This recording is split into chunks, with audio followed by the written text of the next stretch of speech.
How y'all doing out there, man? I'm not gonna make y'all wait too long. You've probably been listening to this whole thing. I didn't realize I was up there for like 4 hours, maybe. At least 3 hours. Can't be giving up all the free content to another nigga channel. That's just not how it works. So I had to come back home. Had to chop it up in my own church. It was a really fun debate, though. And shout out to the angry man.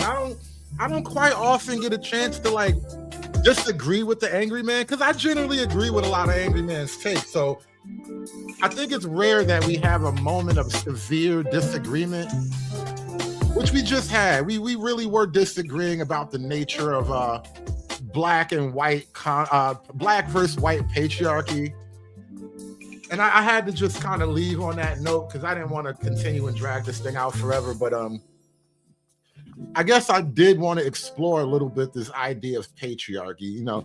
And then I am kind of, I have a tendency to say some brash, bold things like patriarchy is a biological dictate. How do you prove me wrong?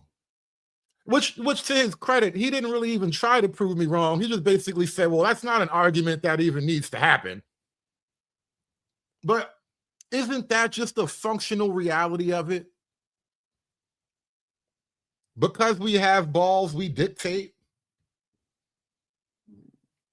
Do you understand the power that these things give me? Do you not understand the sheer magnitude, the gravitational pull that owning testicles creates? Like, things just come to you in life. Just having balls makes things happen in life. It really does. And to that extent, I guess I do understand what they call like penis envy. You know, this idea that feminists are really just mad that they weren't born with a dick. Because I gotta tell you, sometimes this shit feels like having a superpower. It really does. It really does. And there's nothing else like it in the world. I wouldn't trade this shit for anything. But I'm just saying, the patriarchy is a biological imperative.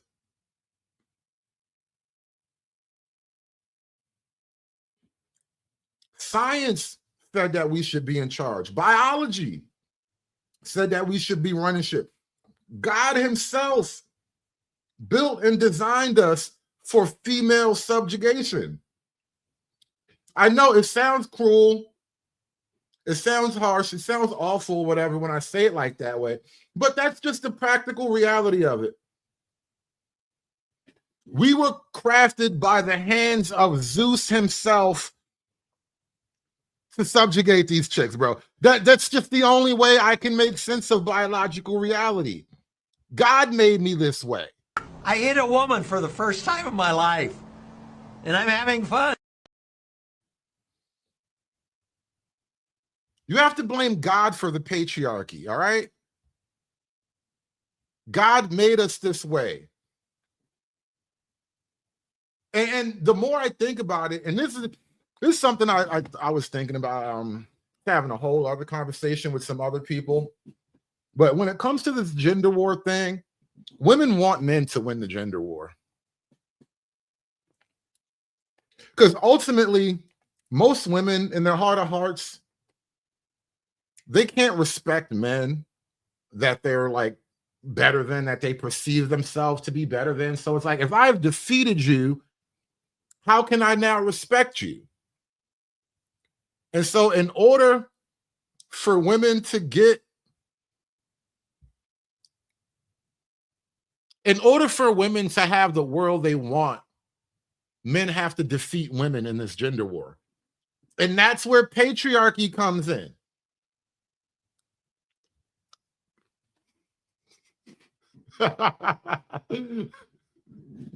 Listen, and you niggas be trying to tell me I don't read enough, God damn it. Don't you niggas ever tell me that I don't read enough. I read only the finest literary works, okay? I don't read feminist literature written by bitches who hate their daddy. I read books that actually help men get through life. I read books that explain the world to me in a way that's designed just for me, God damn it. And so, anyway, like I was saying, the patriarchy is a biological dictate. Biology dictates patriarchy. How else do you explain the fact that the male of the species is universally bigger, stronger, and nominally smarter than the women? Like, most niggas aren't as smart as let me say it like this. Most men aren't geniuses, but most geniuses are men. That's generally how you work that out, right? But how else do you explain that the male of the species is bigger, smarter, stronger, faster, if we weren't meant to dominate? We're made like this. We are literally built this way. We were born this way. So, and I'm over there, I'm talking to Angry Man, and I guess the contention started when he sort of like accused, quote, white patriarchy of some, some extreme, some crimes or whatever. Basically, white patriarchy owned their women a little bit too hard. That white man, he owned his woman too much.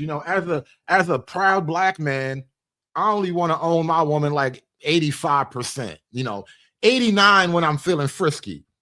But that white man, he wants 99% control of his woman, and that's bad. And my position in the argument is like, why is that bad? I mean, with that 99% ownership, conquered the world. Whitey owns his woman, and Whitey's on the moon. I don't think you can separate these two things. And you notice, after Whitey let his woman free, that nigga ain't never went back to the moon. Now, I'm not saying that these things are totally related. I don't know the full correlation between Whitey owning his woman and Whitey being on the moon, but I know that when Whitey owned his woman, the last trip Whitey took was to the goddamn moon. You guys tell me if that's a coincidence. You guys tell me if these are just unrelated factoids that don't even need to be mentioned in the same sentence together. But last time I checked, Whitey was on the moon, and then he let his woman free, and he ain't never go back. I'm just saying, if you want to make it to the moon, maybe the path to the moon is subjugating a couple of chicks, bro. Did you ever think about it? Have you niggas even tried? This is what I hate about the whole argument Angry Man was putting forward. It was like, well, the white patriarchy, it was abusive, it was aggressive, it went too far, it was extreme. Did you know the white man invented toxic masculinity? And I'm like, bro, have you even tried this shit? Don't knock it till you try it, my nigga, is all I'm saying. I hit a woman for the first time in my life, and I'm having fun. I'm just saying. Maybe there's a reason for things working that way. But,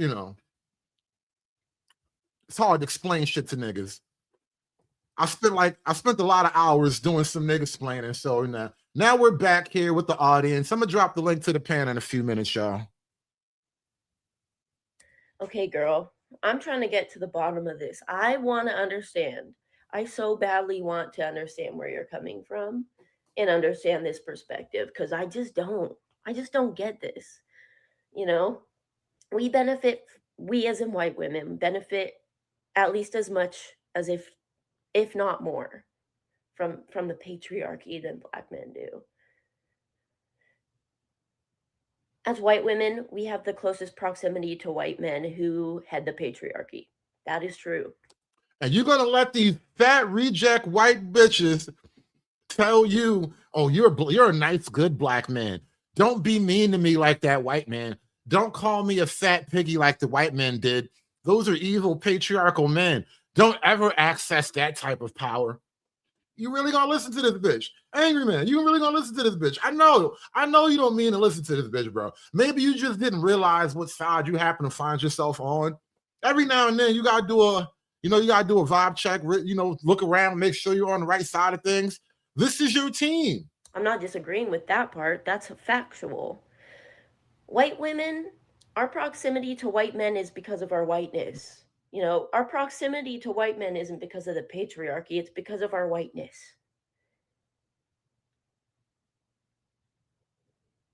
That's where I can't get on board with this take. I do not see how white women could possibly benefit from the patriarchy more than black men and men of color. The patriarchy, you know, solely and exclusively the patriarchy.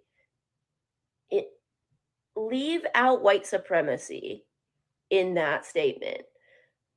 When we're talking about the patriarchy alone, I don't think white women benefit more from the patriarchy than black men and other men of color. I don't see it, you know? I'm keeping such an open mind. I want to understand. Maybe I'm slow, you know? Maybe I just need it worded differently for it to compute. She's big and fat, so there's a good chance she's also slow. Or I need like an example of white women benefiting from the patriarchy more than a black man or any man of color. I just don't think so, you know? I'm Patriarchy has always existed in various degrees in localized societies, but so have matrilineal societies. Now, this is another point I kept bringing up to Angry Man too.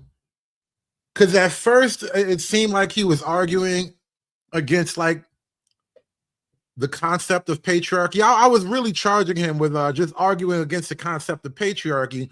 And then eventually he kind of refined it down to a black specific type of patriarchy.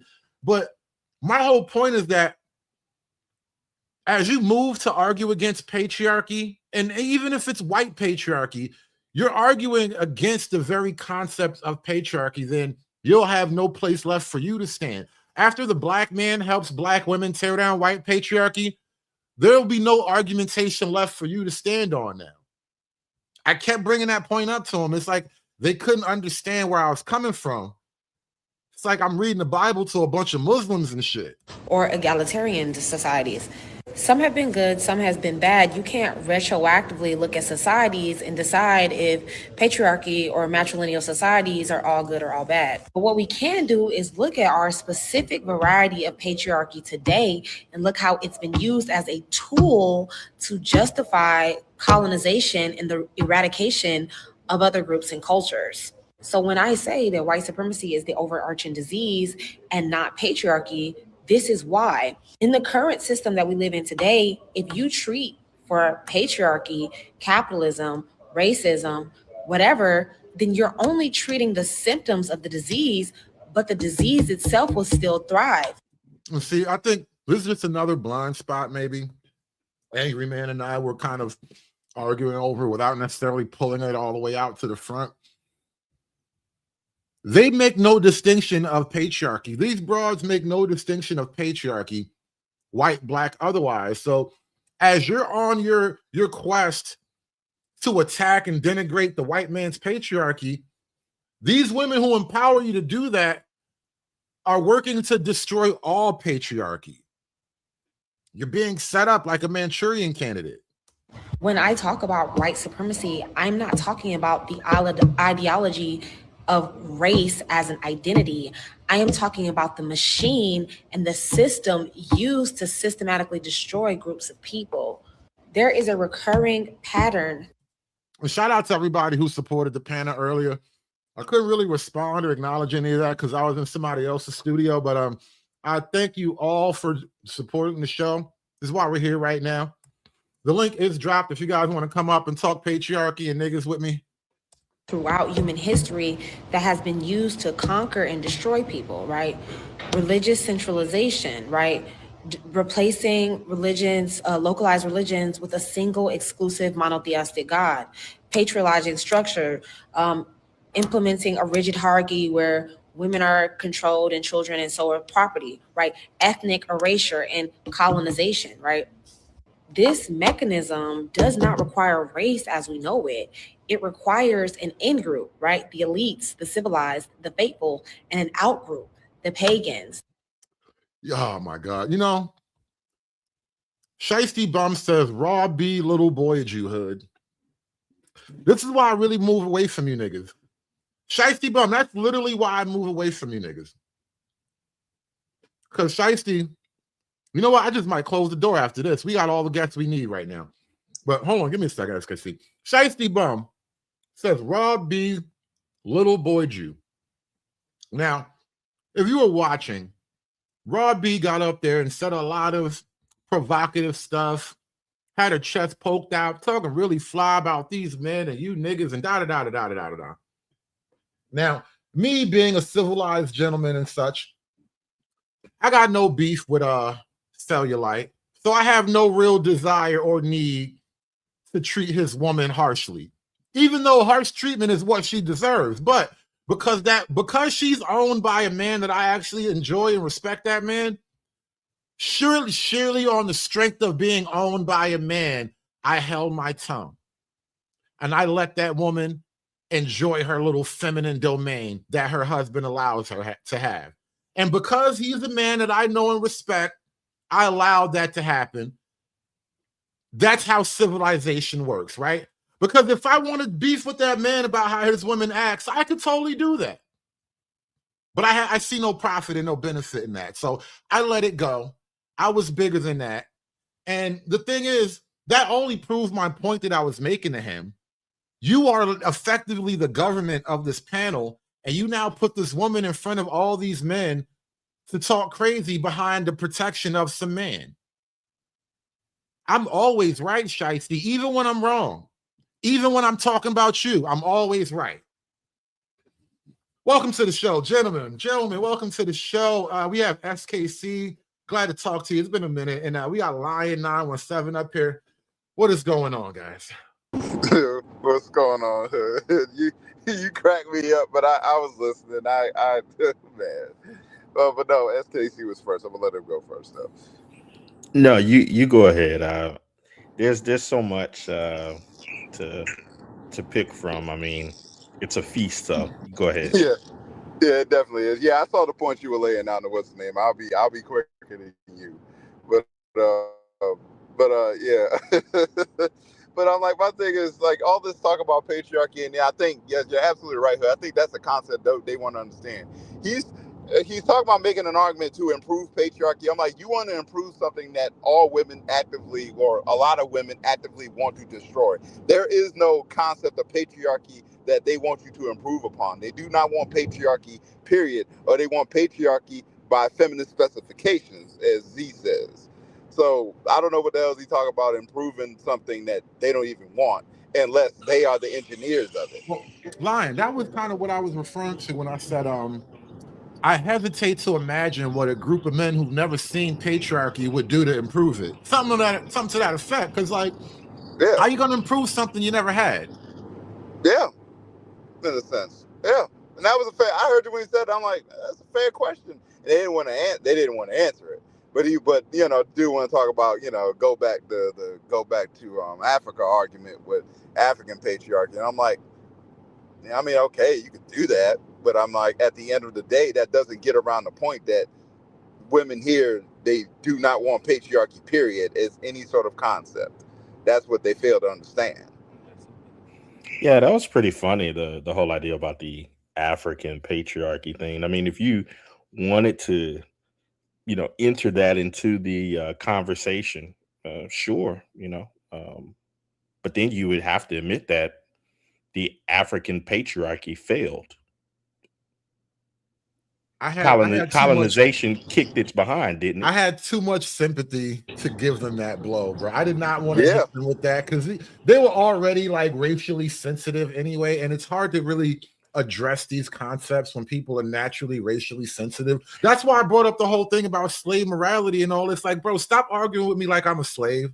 Well, I think you are at a little bit of a disadvantage because, while other people are able to gather their thoughts and think about how to, create an attack to a thought. I mean, you're pretty much dealing with 4 to 5 on 1.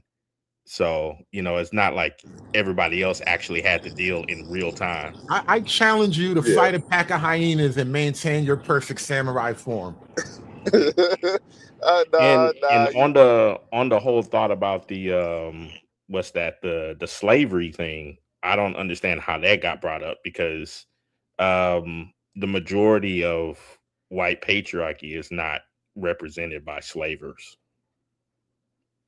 Nor is it represented by like some abusive ownership structure over the wife. Like, and that was another charge. I'm like, as soon as Angry Man said something like that, I'm like, you are literally you're describing patriarchy exactly the way these white feminists describe patriarchy as an excuse to tear it down. And like, how do you like make sense of that? Yeah, I'm like, but everybody talk about like defining patriarchy. I'm like, y'all using the wrong definition. The definition literally says it is a system controlled and ran by men, point blank, period. That is it. That's all it says. That's all patriarchy is, a system ran and controlled by men. Well, the other, if you want to go into the etymology of the word and everything, it's like pater is father, and so forth. So I didn't understand the idea of when people were stating, how are you having a conversation about patriarchy, but then bringing up women? I mean, pater means father. You cannot have you can't be a father without having some sort of interaction with women. Yeah. So by default, you have to bring up women. Yeah. The refusal to bring up women to me was a constant point, which is like, this space wouldn't even come together if men didn't have a bunch of serious problems with women.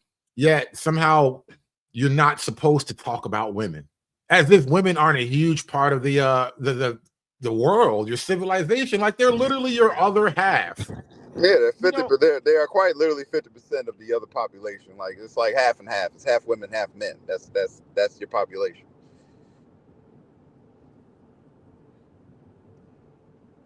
So that makes no sense. I think when you were having the conversation beforehand, just a one-on-one, that idea about not bringing up women and I guess men having control set upon them, but then just let women do whatever, that is insanity. If that was to play out, a person could say, well, I'm supposed to put controls on my son, but none on my daughter. How does that even look? Like, you know what? Let's just stop for a minute, because I just realized my Venmo thing just went off like 3-4 times. Shout out to Rodney with the fireball. I think I know who that is, but shout out to you with the fireball. Shout out to Ninja Man with the 40 ball. Oh, stop. We got a whole 40 ball in the game. You know what, the $40 is a lot of money, y'all. Because I'm broke. $40 is a lot of money. It costs a lot of money to bring the real. And with this, I dress myself in cashmere.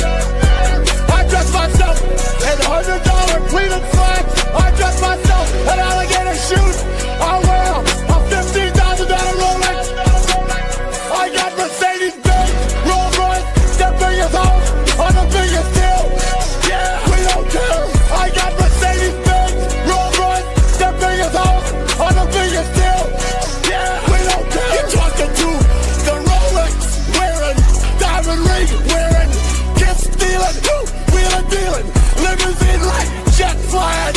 Son of a gun, son of a gun. The biggest star of them all. It costs a lot of money to bring the real world champion on location. Only an Army and Ricky. We do it better than everybody else. Don't wrap me up. No. You know, every time I play that drop, I got to give Ric Flair $5 and then remove the track from the show afterwards. It's crazy work. It's crazy work. That's why I don't play that all the time, man. Cost a lot of money to play that drop. Yeah, I see. Well, you were holding me on. I just don't understand what the 101 you were having, because I was in and out of the chat, but I'm like, this dude's arguments weren't based on, weren't grounded in anything, and then it all just kind of sounded like a bunch of alpha your way through it type stuff. That's pretty much like, you know, what I was getting from the first dude before Cell, right? From him, yeah. Yeah, I was getting that same thing, Lion, and because, you know, it just goes back to that idea of a person being able to drop their anecdotal evidences, and that is supposed to speak for the macro of millions upon millions of people. Yeah, and that's exactly what women do. That's exactly what women do.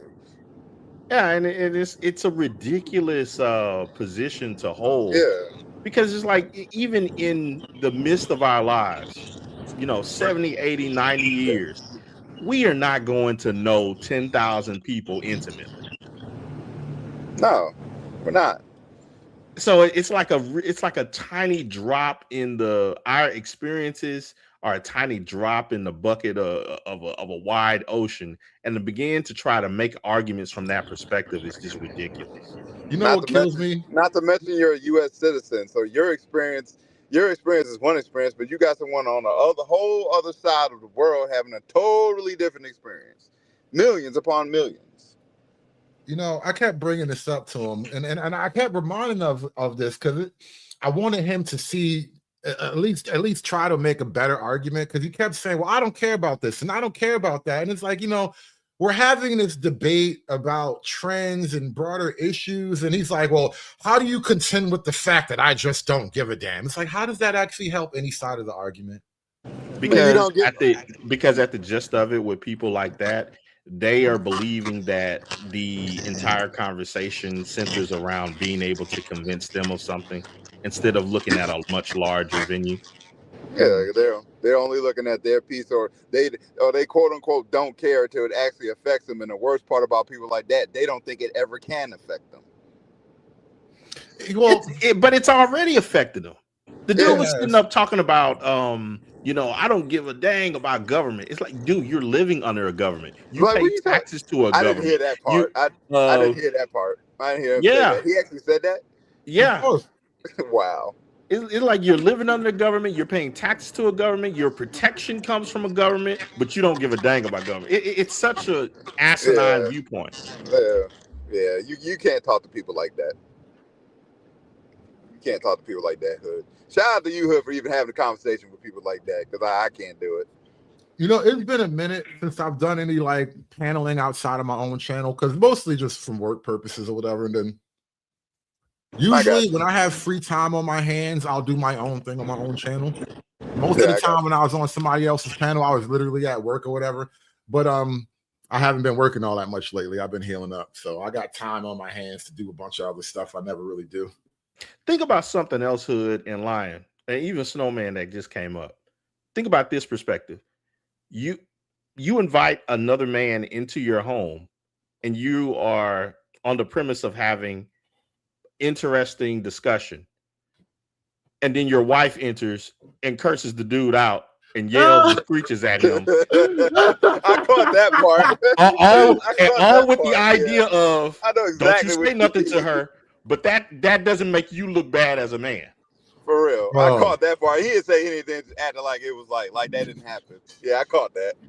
I mean, I had to call him on that at some point. Excuse me, I'm trying to munch on something here, but how is it that in one moment he literally said out of his mouth, you know, we be having these discussions about men and what men need to do, and women don't need to be in these conversations.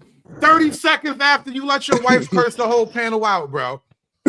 How do you let your wife come up there, curse the whole panel out, talk crazy to niggas, And then it's like, you know, this Yeah. we don't really need to be having women in these spaces, bro. You got to pick one. You can't be doing that. And on top of that, completely undermine the argument about patriarchy in the first place. She just told you they don't want the patriarchy. A woman, by her own confession, came on the panel and told you they don't want no patriarchy, period.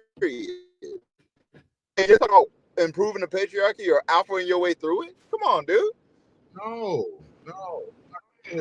How do you like that really just kind of frustrated me. But again, I was maintaining my frame as best I could because I know Raw B and I know Cell, and I expected that to happen at some point anyway, because I've been in that moment and I'm like, oh, so it's like this whole couple. Okay, I realize I gotta fight both you and your wife. Well, I don't know. I'm just wondering, would that be an example of Black patriarchy? Yeah, which is basically a pseudo matriarchy. Black patriarchy, well, the Black matriarchy, it's really ran by the women who are ran by the men. I mean, it's ran by the men who are ran by the women. And see, that's where your biggest problem is. Y'all need to get past this whole black and white thing. You know what I'm saying? Straight up. Because you know what? That's the issue. Why is there a black and white manosphere? Why does there have to be a black and white manosphere? Because why is there black and white patriarchy? Why does there have to be black and white patriarchy? Because when did men stop being fucking men? I mean, this is the real discussion. When are men going to start treating men like men rather than fucking crayons? You know why? You know why, Snowman? You know why? Because I can treat Miss Ann better than you can, Massa. Yes, bro. Oh my God. Yes. and that's the other problem, SKC, that I mentioned in the chat is black men.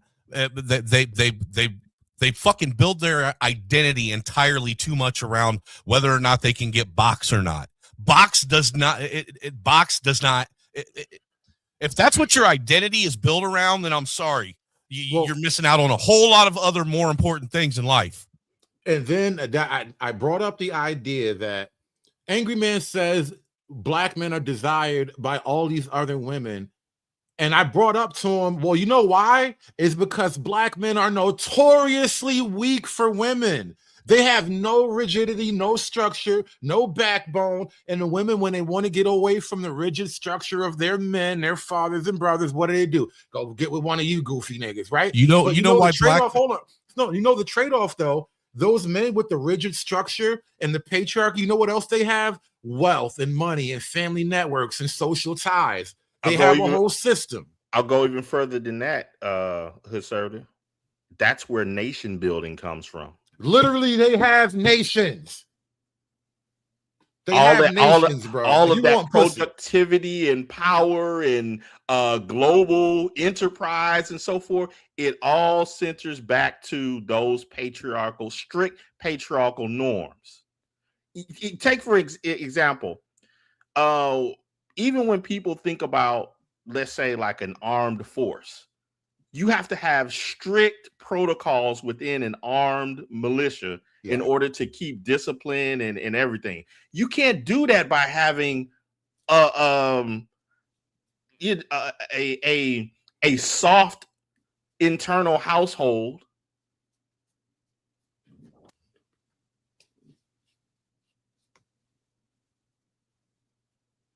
Did we lose SKC? It sounds like it. Okay, we're having a connection issue. He'll come back when he's ready.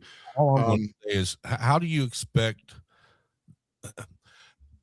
How can you sit and say that you're strong and you don't need men to raise kids, but then bitch that the men aren't around to raise kids, and then expect men to be men when they're raised by women, and then not understand why these fucking men want a matriarchy over a patriarchy when that's all, and why they focus on box when all they've ever had is a woman or multiple women in their life, just telling them that they're what's between their legs is the most important thing on the planet of fucking Earth, because nothing would be around if it wasn't for what's between their fucking legs. This is fucking crazy, dude. I don't understand how people don't see the circular cycle that's going on here. And how they try to argue against it. SKC mentioned Africa being conquered, being on the losing end or whatever. You know, I think it does go without saying, whether it was the Christianity or Islam, the two groups that enslaved you the hardest are the most patriarchal. Well, not even most, because I don't know. Christianity isn't anywhere near, modern Christianity definitely isn't anywhere as near as patriarchal as Islam, but once upon a time they were probably relatively equal. There was probably a lot more parity between like how a Muslim woman act versus how a Christian woman would act. Like once upon a time, even Christian women, you know, in Europe would wear a veil or a scarf on their head or something like that, right? But the point I'm making is that whether it's Christianity or Islam, you are dominated by two extremely patriarchal forces, and you want to just totally ignore that. I'm just saying it might be worth a look. I don't know. I think whenever you're burning people at the stake, you have people in fear and talk about witches and stuff. It's like, hey, yeah, you're doing patriarchy right. I mean, hey, by the way, sometimes we get a little crazy, don't we? By the way, I also want to point out that was fucking wild work when Angry Man tried saying that white men just beat their wives into submission. That's crazy. I'm like, bro, you sound like you're talking about Muslims.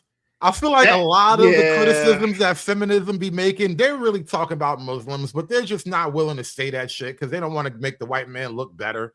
Yeah, Snowman, that was kind of crazy. Especially, I was putting in the chat the idea about the whole thing about chivalry and the idea of the gentleman. All of that comes from the quote unquote European white patriarchy. So even when people want to bring up the thought about slavery, it was this patriarchy that put in laws that codified for you not to be slaves anymore. It's like, what are you talking about?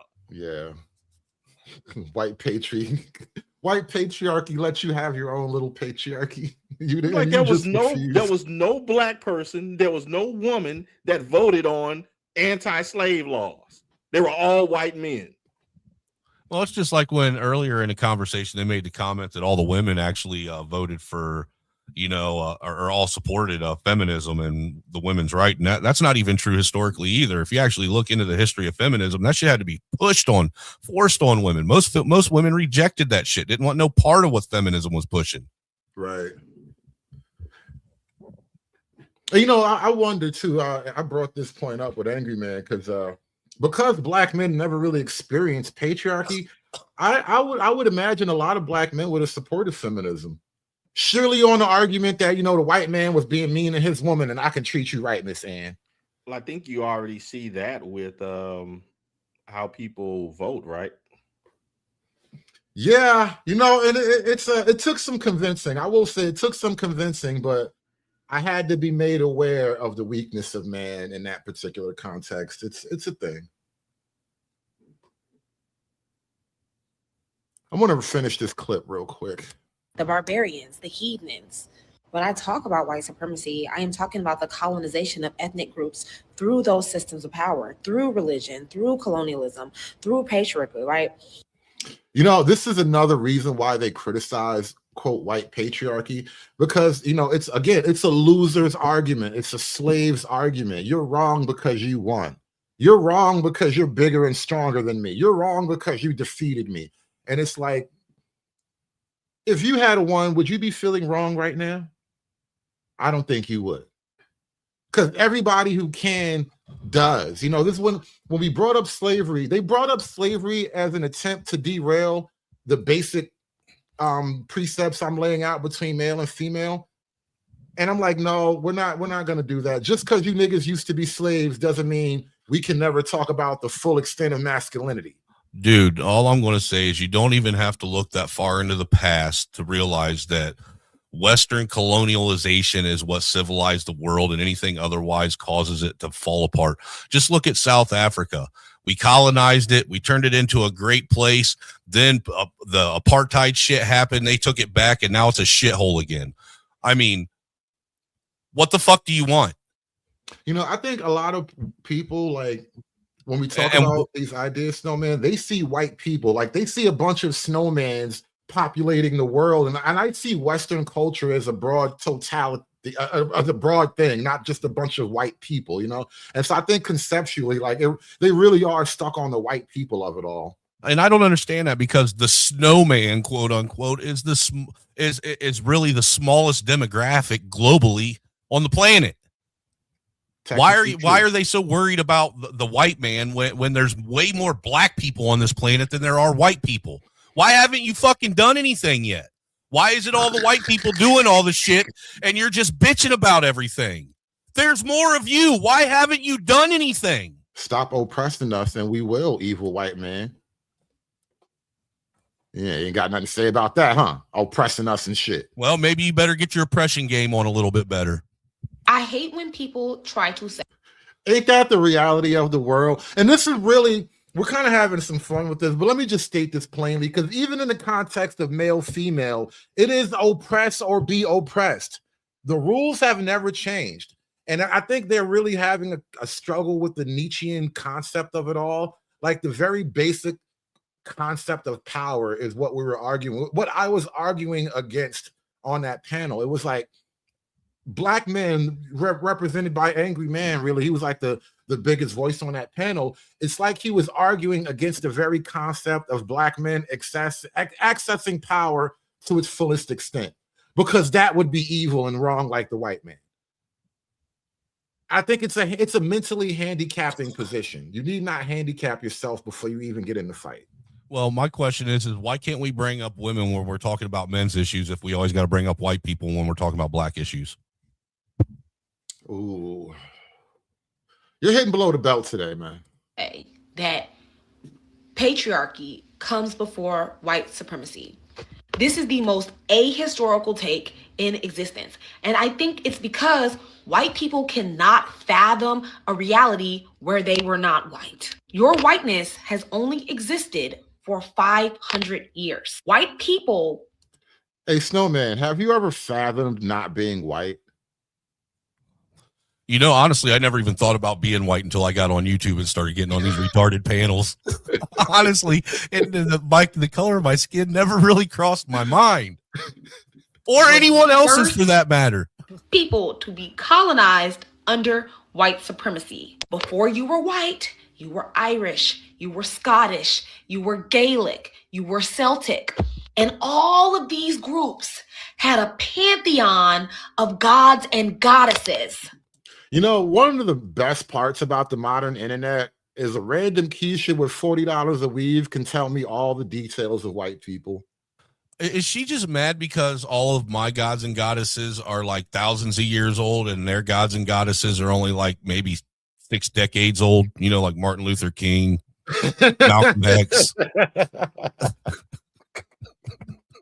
That's our pantheon. Yeah. Ida B. Wells and shit. Yeah. Sojourner Truth. Yes, sir. That's our big pantheon. I fucking hate having white friends. God, you think that's what it is? They're just mad that ours actually has some history. Oh, that was dope. Oh my God, I can't believe this. Oh, there may be some truth in that. You know what? I came across a document recently. Let me see if it's in my bookmarks somewhere, but it was like a CIA document, and basically talking about how the CIA had heard about Pan-Africanism, and they literally called it a mythological concept. Like, oh, these blacks have created a mythology. Isn't that cute? And I'm like, wow, fucking CIA. CIA probably created Pan-Africanism for all I know. Shows that in non-Christian societies all throughout Europe, women had various roles in societies. They were leaders, they were warriors, they were priests, they were politicians. Evidence consistently and overwhelmingly show that pre-Christian societies, even in Europe, were egalitarian. When the Holy Roman Empire introduced Christianity to various pagan societies, they subjugated all of the women. Pause. Can you tell me what the Holy Negro Empire is? We're gonna need General Dave to actually explain what the Holy Negro Empire is. I was away for a little bit. I was handling a business call, but did she say something about a holy Negro empire? And why is there white supremacy on the screen saying it's an original disease? But she has, it looks like a white supremacy wig on right now. Yeah, she definitely wearing a white girl wig. She is a brunette, y'all. You can't tell her nothing.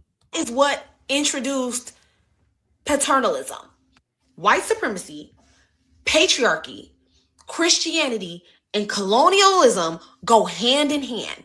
Original disease to all people, white, black, indigenous, will always be white supremacy because white people were the first colonized people. But you failed to realize that because you bit the bait, right? And the bait was conditional acceptance and certain freedoms in order to police the bottom class, which is black and indigenous people. You are so far socialized, programmed, and colonized by mind that you have forgotten that you have not always been white. You cannot even remember a reality in which you were not white.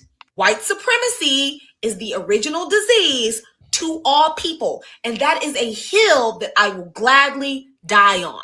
I'm just going to say that I'm pretty sure that in my 47 years I've always been white. What or about at least, on Sundays? or at least what society defines as white.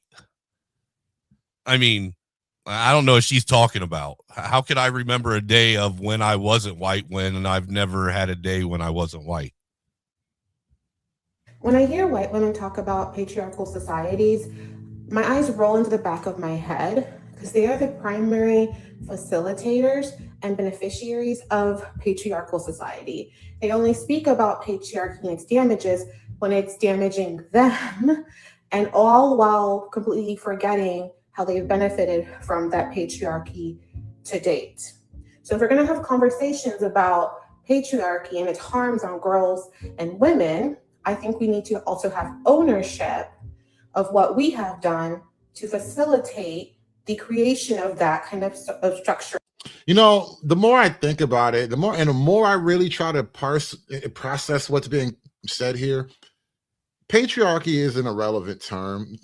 They really just are. Patriarchy is another stand-in term for just white culture and white people, whiteness or whatever. No. Patriarchy. They never accused the Muslims, bro. They never. Patriarchy is basically white supremacy. It's just another word for white supremacy. Basically, right. That's really what it is. It's about white supremacy. It really isn't about how the men treat the women because they never really accused the Muslims of any of this stuff. The Muslims have the most violently repressive. I just played a video of a chick getting hit in the face with rocks, bro, because she wasn't covered up. But they will never charge Islam like this. I don't remember a bunch of honor killings from, English white patriarchy. The one time it got close to that was literally the Salem witch trials, and them bitches was wilding. Like, it took a minute. You know how many people they burned at the stake before they was like, you know what, these bitches is wilding. We got to stop listening to them. I think it's fair to say like Joan of Arc could be considered an honor killing. I mean, yeah, but not by their own fathers. Right. That was that's a little fair. bit. Yeah. Because patriarchy is supposed to be practiced by the father of the house. Right. Correct. But well, see, that's the problem right there. Then SKC, how can any community even attempt to understand what patriarchy is if they have no fathers leading the home? Well, that's the other part of the conversation that I didn't want to do like a super hard jab from the chat, but I think part of the issue of that conversation being had within Black America is that you have a bunch of people who have really no skin in the game. And I'm saying for the men and the women that are not parents and they want to talk about patriarchy. It's like, right. I mean, if you're because look, SKC, you're married just like I am. Right. And I'm sure that when you and your wife, you decide that you want to do something that's going to, affect you guys financially, like say you want to go on a vacation or do yada, yada, yada, whatever it may be. You guys will sit down, you'll discuss it together. But at the end of the day, you being the man of your house, you're the one that makes the final call. Right. You're the one that actually pulls the trigger and says, okay, we're doing this. But whether it was Cell or Angry Man, both of them are in a similar position, I would argue. And yet they both argue against the very patriarchy that they access. Like, tell me how you live like this, bro. Well, you can't live in a successful household if you got two people trying to pull the trigger on everything. It's not going to happen. You can't have a vehicle with two steering wheels. Yeah, and gas pedals. So multiple pedals and shit. Yeah.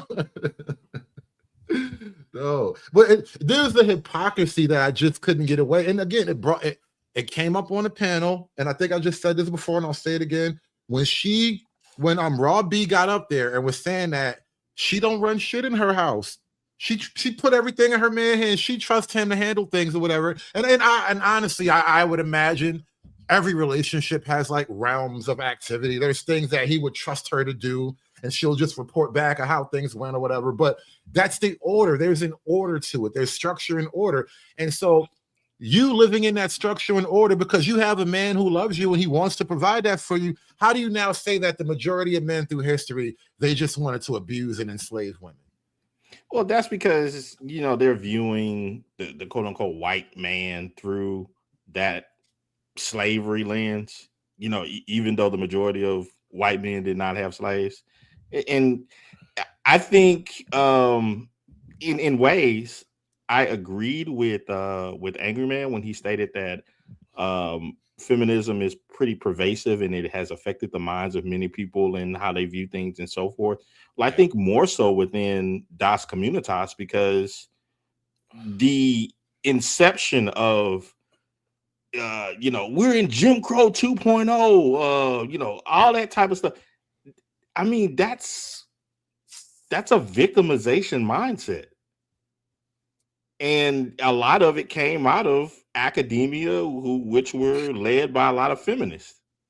Yeah, to sit and say in 2026 rather now that the white man is the sole arbiter of all things of power and control in this country is absolutely absurd. Were you listening, Snowman? Yes. The whole debacle, well, I don't know how much, but let me say this part. The whole debacle really started to take shape when Raw B was arguing with Fat Media. And it's funny as hell because I actually stepped away from the panel because I can't smoke inside no more. So I went outside to smoke for a minute, and I'm listening to Raw B talk about the 60s and the hold on, pause. How you gonna let someone tell you can't smoke in your own house, Mr. Patriarchy? Health. You got to make decisions for health rules. Okay, fair enough. But no. I was watching Raw. I'm listening to Raw B argue with Seth about Black America today is somehow worse off than we were in the civil rights era, which would be like the 60s and the 50s or whatever. And it's like, how do you actually make that argument? And then say, well, no, that's just these niggas. Me, I'm doing good. Like Raw B's like, nah, I'm bad, bitch. I'm doing great. But the rest of niggas is struggling. Y'all pathetic. And I'm just like, well, which one is it? Well, look, I mean, the truth of the matter is that if that were the case and if black people were doing that bad, they wouldn't have put out a documentary back then on how to sell to black people. And talking about how one of the biggest things, if you want to get the sell, is to make sure that you sell them expensive quality goods, not the cheap shit. You know what I'm saying? So why were they even marketing and advertising to black people back in the 40s, 50s, 60s, and 70s if they were doing so poorly? That's another reason why I don't trust the civil rights history as the general rule, because obviously it wasn't all beatings and lynchings. Niggas was making some kind of money. Man, Hood, there's how long are you going on today, Hood? I'm curious. I don't know. I'm just kind of freestyling my way through this. I don't have nothing on my agenda for today. Well, what you got in mind? Well, I didn't want to detract from what Free Zone wanted to do. I think he wanted to kind of go back a little bit through the stream and everything. Well, yeah, I'm queuing that up right now. But I had something I wanted to share with you, but let me wait till after everybody got their rocks off on this. I will say though, Hood, while you're setting this up, to your point, it's pretty wild that he was that Cell, and I like Cell too, man. I don't have any problems with him or Raw, but it was wild that he was trying to get you to stop even bringing up or even acknowledging that women are a part of this problem as well as men, and that you need to stop bringing them up.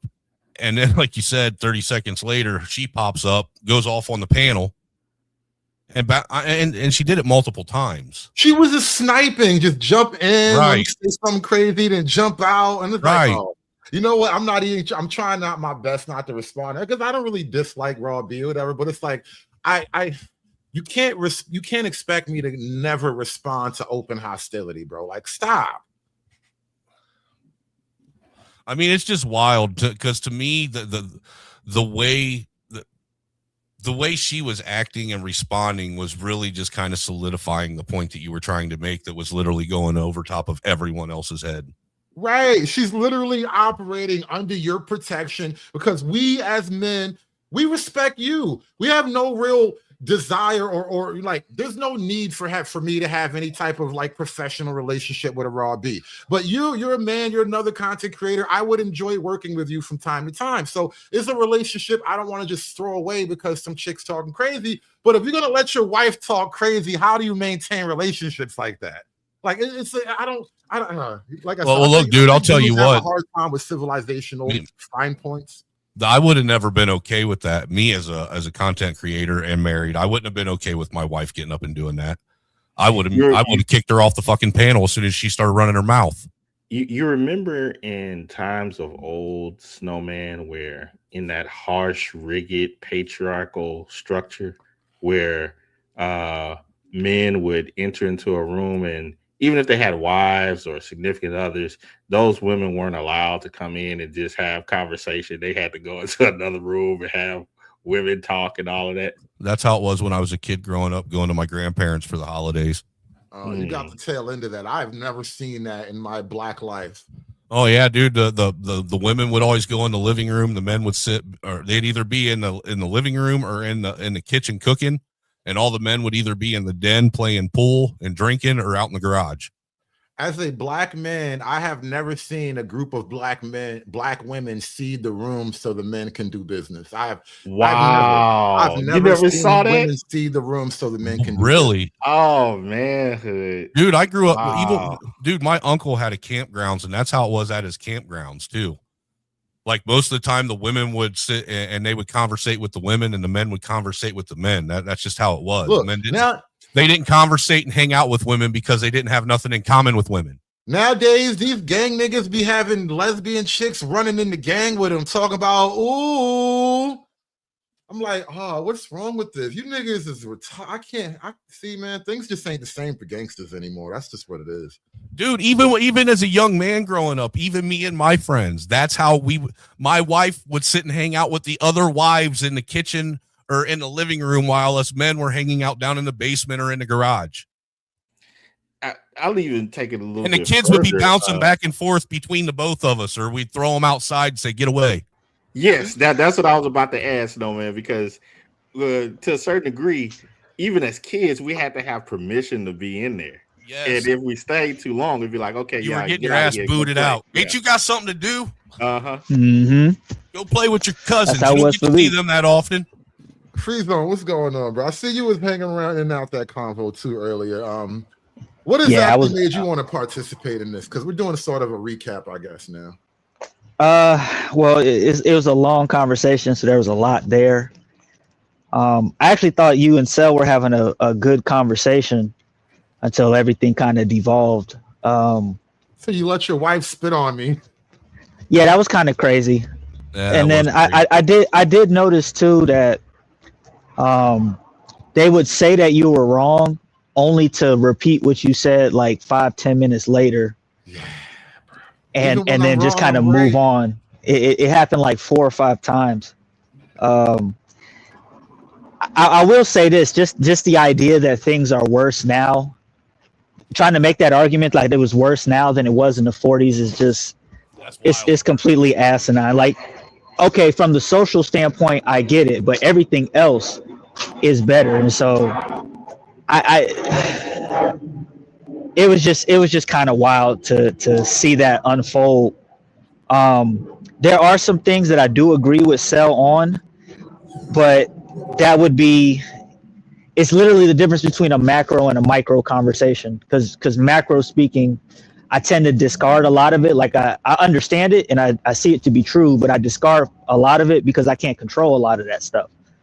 So I can only control what I can control. I'm not here to control all these women. I'm just concerned about me and my household and anybody that's within my house. And I consider that for the most part to be a personal issue with guys, but I do understand, I do agree with the macro discussion of what is going on. And I Right. see how it connects. You know what I mean? But I think it's an odd statement to add to a macro conversation that, well, I just don't care because I just don't see it. Well, not everybody goes through every problem. That doesn't mean the problem is non-existent or it's a non-factor. And it seems like it was an attempt to just reject the reality of the problem. now I think Cell rejects things that he can't do anything about. Because it's like if my chick is in line, but your chick is acting up, I can't get your chick in line. You know what I mean? Like that's not necessarily the purpose. And I think it's a myopic way of thinking that only allows for one kind of conversation, which is pretty much the micro conversation. You know, another part of that free zone that I thought was odd about the entire conversation. Again, we're talking patriarchy. Patriarchy is mainly about the father. A lot of things in feminism was not against quote unquote just the man. It was against, I don't want to follow the protocols of dad knows best. I don't want to go with the whole schema of, no, I need to get with my dad and he needs to vet the person that I'm with, and then he's gonna walk me down the aisle, and my mother listens to my father, he has the last say in this and that. And so, but people kept going directly to a box. And I'm like, man, like your whole viewpoint and scheme on that is it's off. Yeah. That's what happens when identity is built around box. Yeah. I think a lot of people don't want that patriarchy aspect back, or to whatever degree that they want it. They don't want patriarchy, because if patriarchy came back, that automatically raises the standard for everybody. And I don't think, like, if people are failing or not even competing on this low standard, I don't see them succeeding with that high standard. Like, yes, the bar will be raised for women, but the bar will be raised for men too. And so now you got to go see Pops about his daughter. Niggas ain't trying to do that. Niggas ain't trying to do that.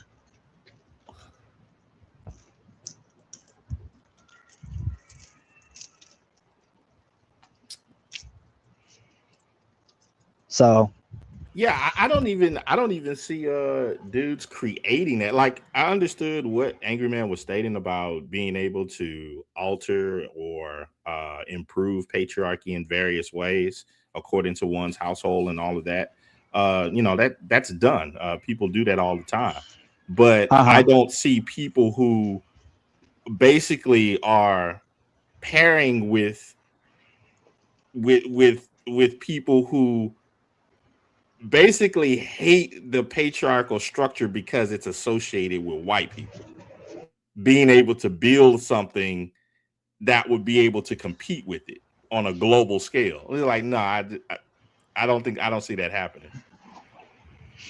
Well, the thing about white patriarchy is it's actually one of the softer patriarchies if we're talking about brutality and harshness, and I guess the conversation was about abuse. Man, you go across, bro, the Middle East, Asia, Africa. It was just weird to throw out recommendations of other patriarchies that are even more brutal and more harsh than white patriarchy. Well, that's what I was saying. Free zone. The patriarchy that they're in, they're complaining about this patriarchy, which had chivalry and then the gentleman, and codified laws that was against slavery and stuff. And I'm like, what are you talking about?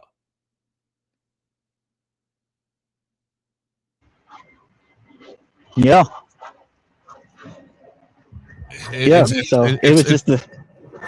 All that is the. I'm like I said the other day, man. I'm really starting to buy into Hood's race kink theory that he has, because there's a lot of people out here that I think that they have a kink for racism now. Well, they don't have an identity without it. Right. I mean, think about it. In identity, that's basically nothing but involves box and racism. Right. Think about it. It's like from I think his server had a stream where he was showing the funeral of the guy. What's his name? I forget his name. Jesse Jackson. Yeah, the OG African American.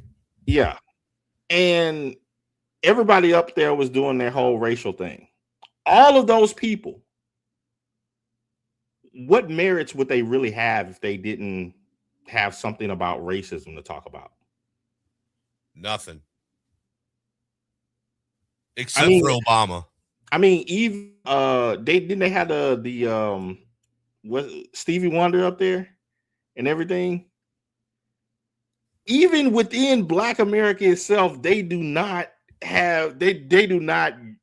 give some sort of great merits to Stevie Wonder or anything like that. The only way that he's even recognized anything is if he's talking about some sort of racial stuff. And this dude has never seen a white man. Wait. Stevie Wonder was in what? What happened? At that funeral. He was at the funeral for Jesse Jackson. Oh, yeah, I missed that whole thing. Yeah, you but stole my joke. Stevie ain't never seen no white man. I wish he would shut the fuck up. White men have been nothing but nice to him ever since. Yeah, that's right. You said he ain't never seen racism either. He doesn't even know what it looks like. He might know what it sounds like, but he don't know what it looks like. Oh man, you might know what it smells like. That was my point, SKC, and getting on the boomers, the Black boomers in particular. Like, that's the legacy you've left, an endless fight about racism, which isn't even really a thing anymore. Has anybody ever heard of a blind musician out of Africa that's famous? No. Only under white patriarchy. You're like, what are we talking about? Only the white man could create such wonders. Oh my God. Nah, this is kind of the problem of it all. It's like this resentment of everything white is really suicidal ultimately. Don't even know any blind. Do blind Africans even make it out of Africa? Survival of the fittest, man. I'm trying to tell you, because you got to make it off that Serengeti, boy, and it's vicious on that Serengeti. Imagine being blind when the lions are coming. It's like there's so many advantages to the quote unquote white supremacy that even a black person that's blind could become great under white supremacy. Think about like, this, what are we talking about? Under white supremacy, Black America became the flagship model of Black people all around the globe. It was just crazy? Weird. Second place ain't good enough for you, man. Got to have first. You can't say that because you're white. I don't even know where it came. Like, how did it switch to a race discussion? You guys are talking about gender. I just thought that was because it was a panel full of Black people. That's how. I called it out, Free Zone, as soon as it happened. We were talking about the white man being abusive to his woman, and I made the argument that what did I say? Biology dictates patriarchy. And then he started, oh, well, see, I know where you're going there. You sound like one of those racist pseudoscientists from 100 years ago. And I was like, thank you for seeing the greatness in me. Oh, man, conservative. I really did thought you were about to basically turn the table around by saying, well, you know, even some white pseudoscientists were right some of the time. I mean, for real, that's like the uncomfortable truth of it. some of the original writings you really need to go back and look at. You know, what were the first things they ever said about Africa? It was dark and bloody and dirty, and they sacrificed 1,000 slaves when they met me. It's like, well, damn, it's dark. But you know, back to Africa, y'all. Mama Africa. Didn't the black patriarchy allow the what was those African women to be going on slave raids and stuff?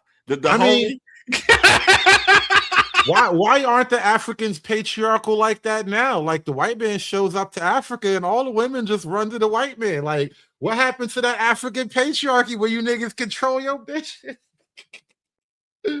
All I'm saying, like, look, when they went to the desert, you probably had to sneak to a brothel. You couldn't just bag you a chick walking down, you know, Baghdad, Malcolm X Boulevard in Iraq. You know what I'm saying? Like it was different. You know, another thing too, even with Muslims, I noticed this about Muslims in New York City, right? Occasionally, and even this might depend on like the type of Arab or whatever, the nationality or whatever. But occasionally you will see one of the Arab women working the register or something like that in one of the Arab stores. Unless you're literally in the Arab neighborhood, you almost never see them just out and about. Like alone, I mean. That's true.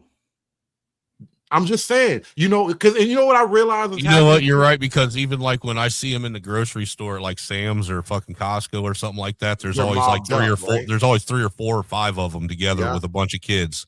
Yeah, they're never just out alone. You know something? I don't think that I've come across like going to a restaurant or anything and seen a bunch of Muslim women, you know, just being ultra loud and sitting amongst themselves within just a group of women and so forth. I don't think I've ever seen that.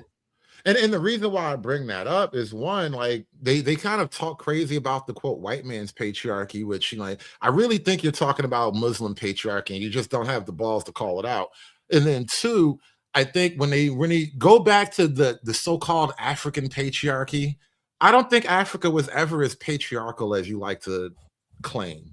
I think you know, be capping about that shit. You know who others women are predominantly like that too? The small-hatted people. Ooh. Well, that's another thing, you know. I'm just saying you don't ever see them out by themselves. Yeah, that's a whole other thing, but very similar in that though. Very, very similar in that you don't really see them out alone. Same way with the Amish too. Shit. Yeah, but again, there's practical structural reasons for that. And a part of it is to keep there's always eyes on the women, and the women can never really go too far because you got all these kids in tow. Like there's practical reasons for the so-called structure and what they call abuse, other people call order. And this is what I struggle with, especially like having these like black coded conversations where it's like, I think we're just reflexively looking at all these other orders and calling it abuse because you used to be a slave and your mama told you how bad it was. But you didn't actually used to be a slave, sir. Right. And your mama full of shit. Right. But this is what it feels like I keep running up against, especially when like they keep racially coding things that aren't particularly racially coded. Like patriarchy need not be racially coded. But here's the kicker. What if it is?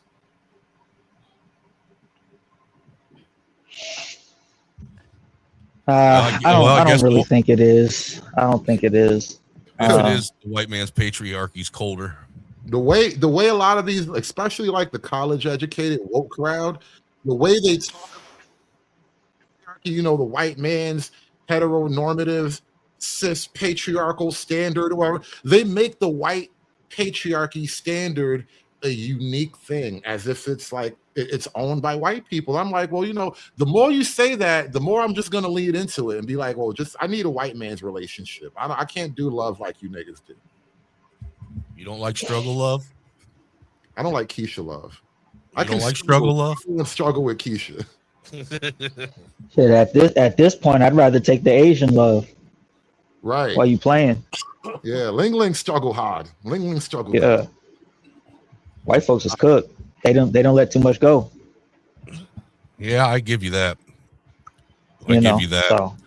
I don't even think if all white people decided to be fucking ultra racist right now, it would even fix anything.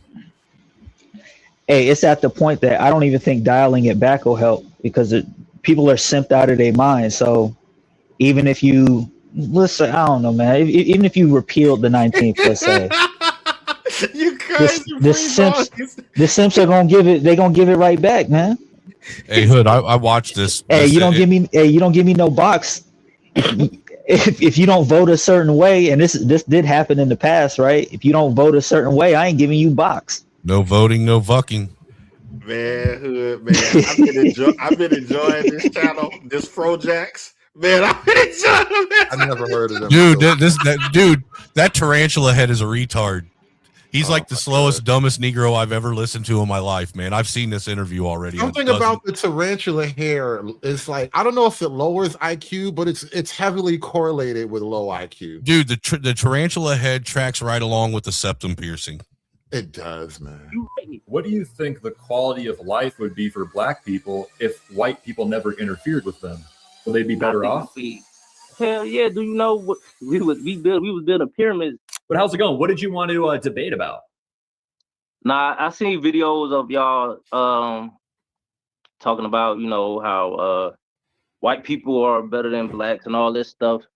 And when it comes down to it, basically y'all got everything off of leeching off us. Y'all leached off our land, leached off our labor, leached off everybody, really everything. Right away, I love this type of content where it's just like a regular black guy and regular white guys, and the black guy's like, you regular white people took everything from me.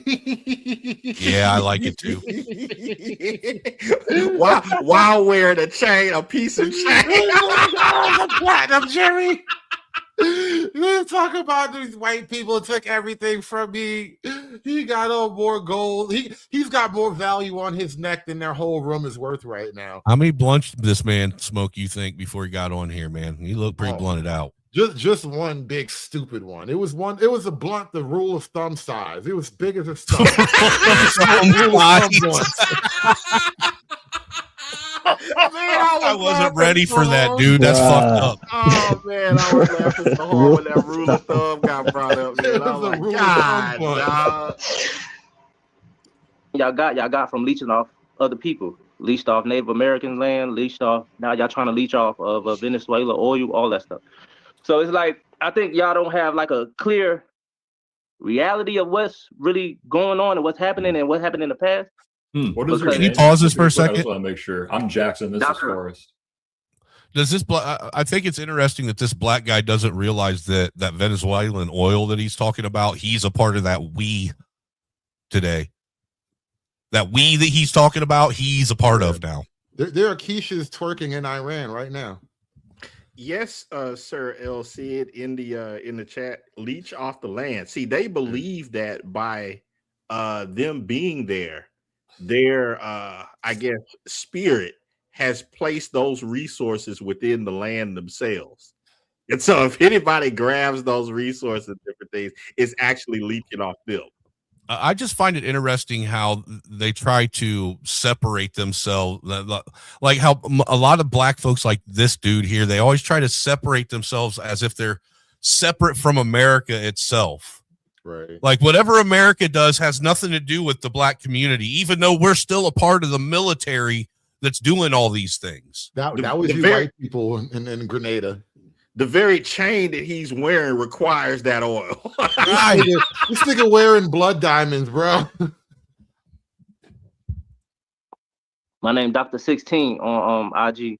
I was on Twitch. I was on X, but they. So basically, my understanding is the point that you're making is that white people are burdensome and they leech off of other racial groups of people. Yeah, basically, I leached off everybody. But what was America called before the white colonials came here? What was it called? It was called whatever the Native American language whatever they called it in their language. Well, here's the thing. The Native Americans, there were about 600 different tribes on the land, and all of them had different names, different tribes. They had different sub-religions. They were all distinct people. So there wasn't really one country. It was like 600, if you can call it a country, which they didn't actually believe in borders or land ownership. So there wasn't even the concept of nationhood within the nation. Yeah, they were a free people. Well, they weren't exactly free. I mean, they were constrained by their biological limitations and their sociocultural surroundings. Right? Well, I mean, you know that they had governments, right? I mean, sure, like all the same way that we do. All sorts of people will have different hierarchies of order. Would you call a tribal-based system a government? When you, especially considering you come from a sophisticated government where you have representatives, you know, dukes, duchies, royalty, members of the court, you have a whole mercantile class. Like, I guess it depends on if you're going to call your family structure a government.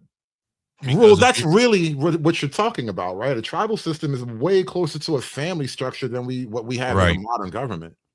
Yeah, no, I don't think so at all. And I think this is what happens when people try to make false comparisons and flatten things. I mean, you get to the point to where the police are just like gangs, stuff like that, you know. Yeah, you know, we soldiers and shit.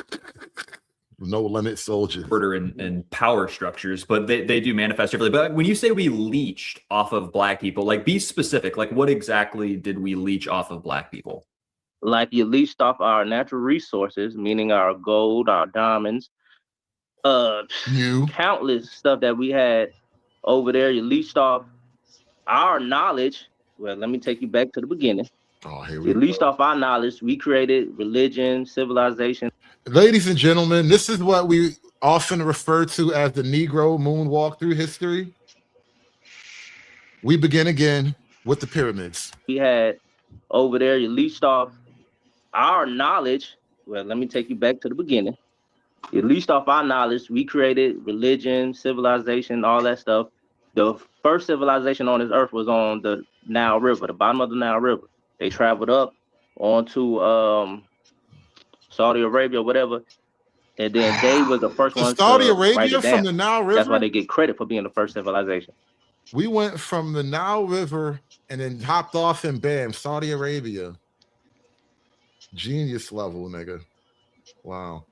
You know, black folk really struggle with geography as well as history. I'm telling you, Hood, I would love to see this experiment done. If someone was to get on a panel with somebody, like take for instance the panel that you were on, and just say, do me a favor, start from year 0 and work up to 2026 and let's build a timeline of famous events. I don't think a lot of black people can do. You know, it's so funny, SKC. This is why I enjoy talking to you, because for some reason we stumble on the same concepts. Like, I have been working on a quote theory of everything, because like in my mind, I like to try to conceptualize the totality of the world and of existence to my individual finite capacity. And I wonder, you know, am I alone in that shit? Like, how many people do have a theory of everything? I don't know. A theory of everything. Like, have you actually tried to like conceptualize, you know, how it all started, how it, you know, some of the major things to get us to where we are now? Like, I think, you know, there arguably is a concise story to be told if you knew all the parts. My shortened version is 42. What was that movie, The Hitchhiker's Guide? Yeah. I would say that the more that I look into that, Hood, the more that I realize it's just a circular thing that happens throughout history. Like, a lot of certain instances we've been here before. It was just a different revolution, you know, the whole fourth turning aspect. So yeah, I think it just repeats. Well, even that is a theory of a sort. A Fibonacci sequence is another way to describe what you just talked about. But yeah, that's still a theory of sorts. Yeah, as a matter of fact, just biblically speaking, the Bible is literally a guide that demonstrates that entire fact. Snowman, you're about to say something? Just that I agree. I think that things happen over and over again. There's certain events that are just reoccurring that we can't get around. Yeah, I would tend to agree in the sense that the human species, we kind of are what we are. So we just might be locked into some type of infinite cycle of birth and destruction and whatnot. But I mean, think about it. If you think about it, you know, what if 100,000 years ago, before the extinction of, you know, man, it was tall and short people that were arguing and discriminatory against each other. Now this time around, it's black and white. There were giants in the earth them days. You know what we did to the giants, right? It was like it was the giant. What do the Greeks call it? Gigantomachy or something, like the war against the giants. But yeah, it was something like that probably too at one point. But Miss Cantrell says, this feels outmatched. And you know what I was thinking when you typed that up? This is giving Tariq Nasheed versus Jared Taylor vibes right away. I'm feeling the Jared Taylor-ness of these two guys, and he is giving deep Tariq vibes. 400 years versus 200,000 years. It's the whole, like, it's cries of the powerless, bro. It's you're wrong for winning in a game of conquering. I called that out. Right. I did call that out. You're arguing from the bottom, as if you've never been on top before. Like you couldn't conceive of what it's like. They can't. Free zone. They didn't play Risk. I never played Risk either, by the way. Freeman's Journal, welcome to the show, bro. I want to get you in this before we move on to the clip. What's going on? Oh man, everything good. I just tuned back in. But yeah, why are dudes on the right attracted to this conversation? Like, how do you keep getting this whole thing? You know? What do you mean? And like walk me through this a little bit more. I mean, the dude on listen, I just tuned in, but I'm already knowing. Oh, you're asking about him. Him on the right. Okay. By Miss Cantrell's observation, right? That I kind of know how this is already going to go, or how it's already going. But my question would be, why are they attracted to this interaction? Right? Why is Jared? But not just the dude on the right, right? Why is a Jared Taylor type attracted to this interaction? I think that's like obvious. Like you can say it's confirmation bias, right? But the flip side of this, hold on, let me go somewhere. The flip side to this is Thomas Sowell exists, right? Mm-hmm. Thomas Sowell exists, right? There are other black people to have this type of conversation with, but those conversations don't seem to be had. So I have a my observation is that when I say the people that are particularly attracted to this debate, it goes for the dudes on the left and the dude on the right. Okay. You understand? Well, you said that initially. I couldn't understand where you're coming from. I get you now. But so it's never Thomas Sowell and Jared Taylor. Well, I don't think Jared Taylor and Thomas Sowell would have very many points of serious contention. There may be one or two, but like this, I don't know that they would have serious contention in this way. I don't see a Thomas Sowell charging Jared Taylor with all manner of like racial original sins or whatever, which is effectively what's happening here. Like he's charging white people with a litany of racial crimes approaching and up to genocide even. And from that point of view, it's like not only do they get to defend their position, but now they get to kind of flex a little bit in their own way of your lack of knowledge and your inability to kind of be adept with facts and history and to properly align things. And your just lack of general understanding. They're going to really flex on this nigga right now. And he kind of deserves it because you're accusing them of all kinds of shit. Here, let me give you an example. I get where you're going, but let me be more specific. I'm gonna put it in the back chat. All right, I'm gonna run this clip a little more. But the first actual civilization was along the Nile River, at the bottom of the Nile River. Those were the same people that traveled up, went up to Saudi Arabia and all that stuff. Okay. So when I say leech, I mean in that y'all basically got everything y'all know and everything y'all have off of Africans.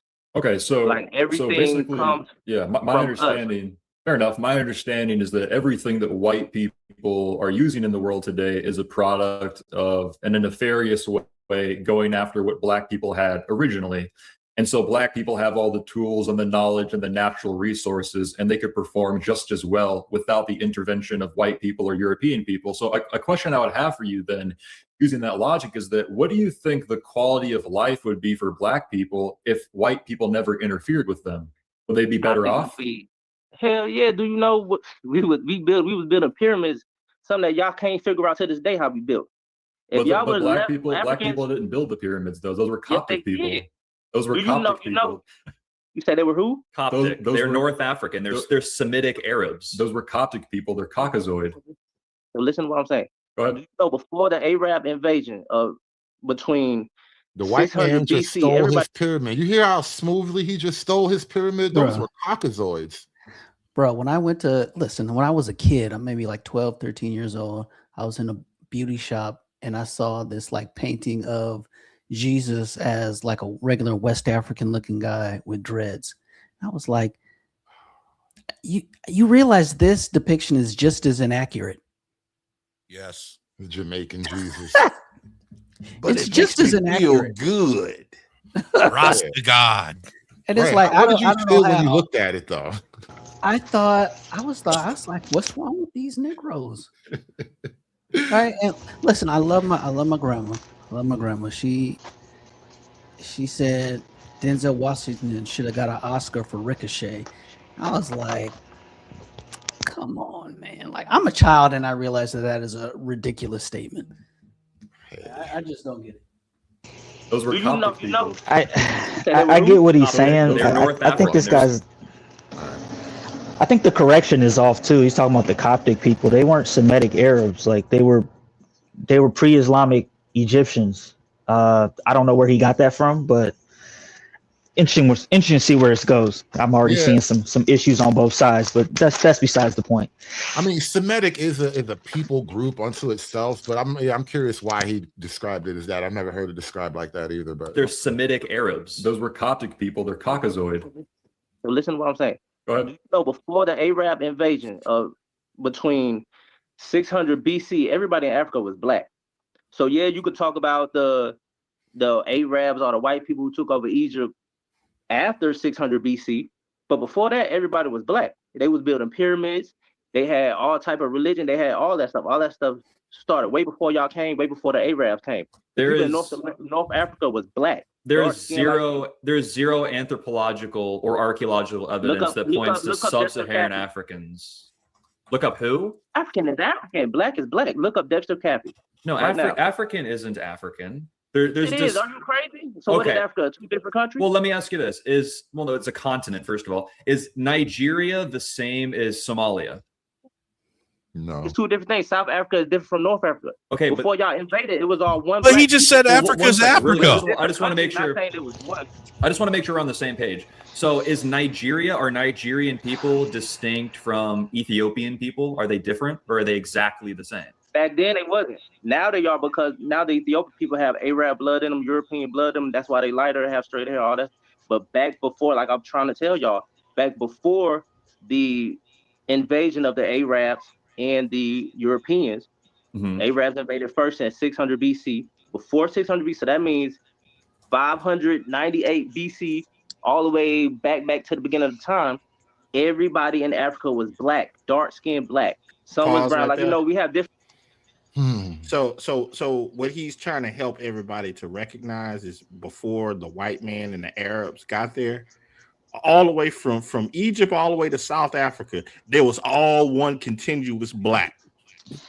And that's what I was going to say. They was Yeah. traveling from Egypt all the way to South Africa, 4,000 miles and 8,000 miles round trip. You know, dust. You know what? I really do pray for better enemies or whatnot. And not that I'm calling him an enemy, because I just want to say, shout out to Angry Man earlier today. As much as we might disagree, you ain't dumb like this nigga right here. This is a He's smarter whole than other that. type of conversation. I find it odd when you take a concept like race, which is a fairly in the scope of time, right? This modern race concept is a pretty new concept, and you not only do you take it, you extrapolate it back to the BC days during the time where they had no conception of race like that. Like they didn't think like this. They didn't move like this. It's the whole.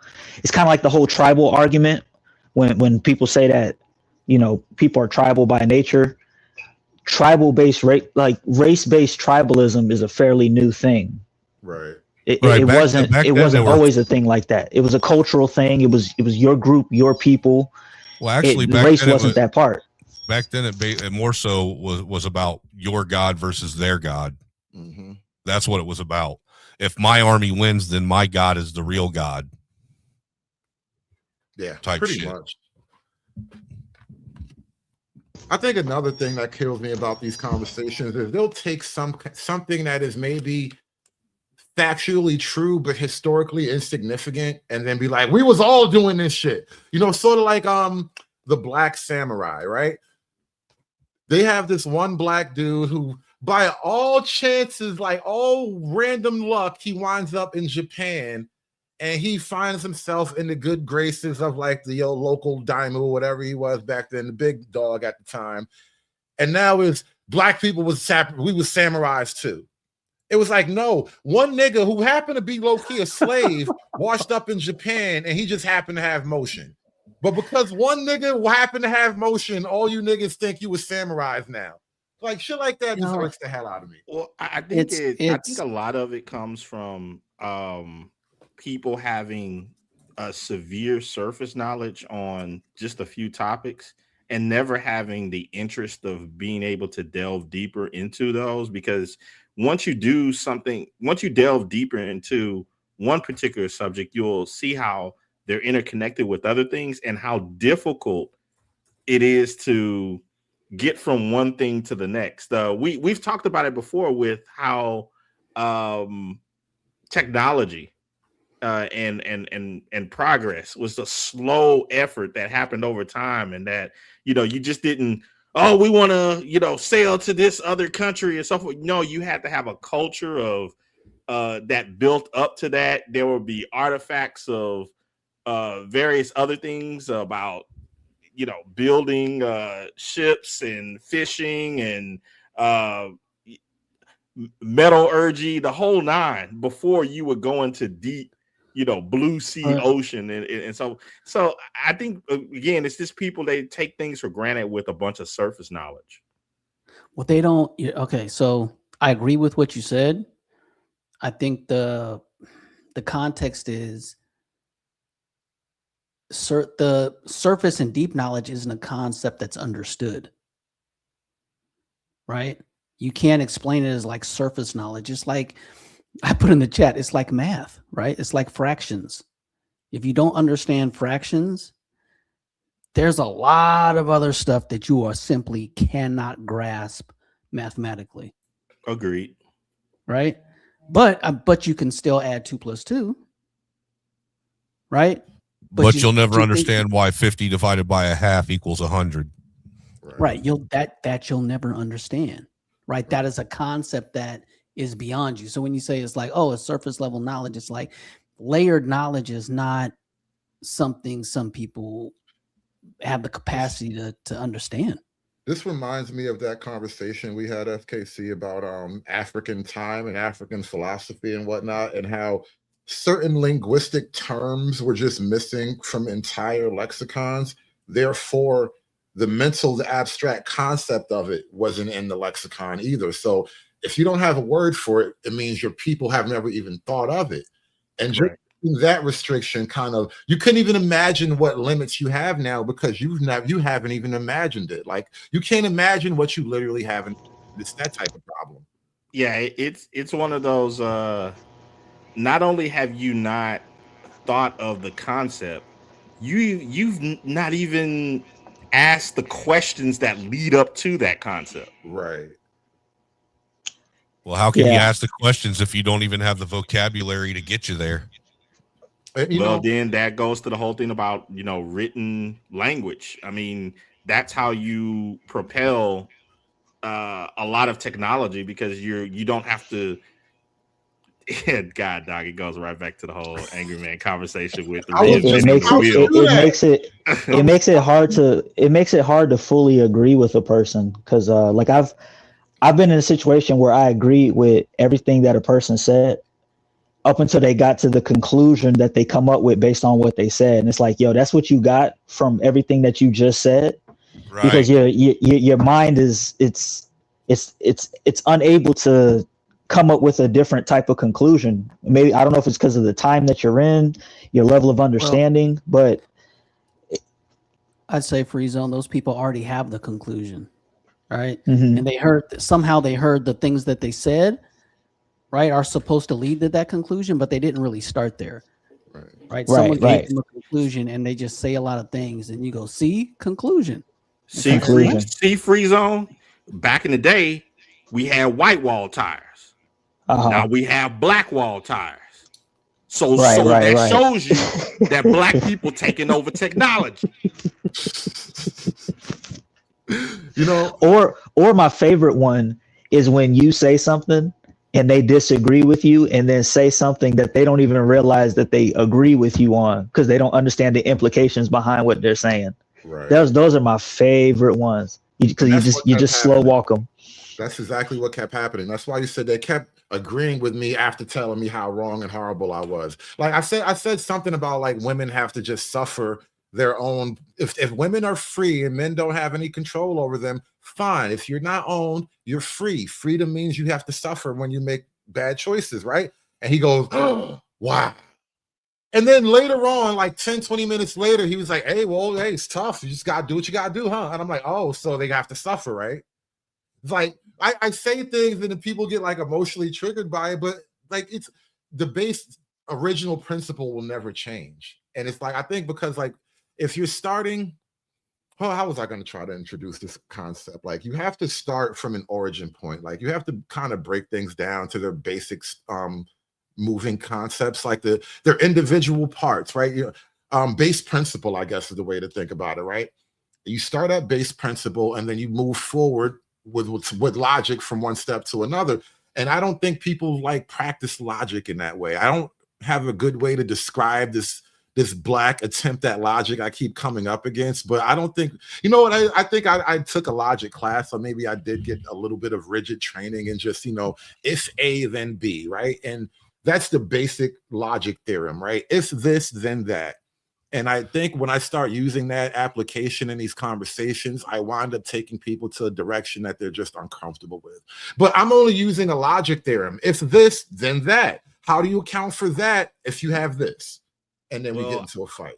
I think what you're trying to say, Conservative, is like the gold rush and how people went to the gold rush and then that ultimately led to them beating their wives.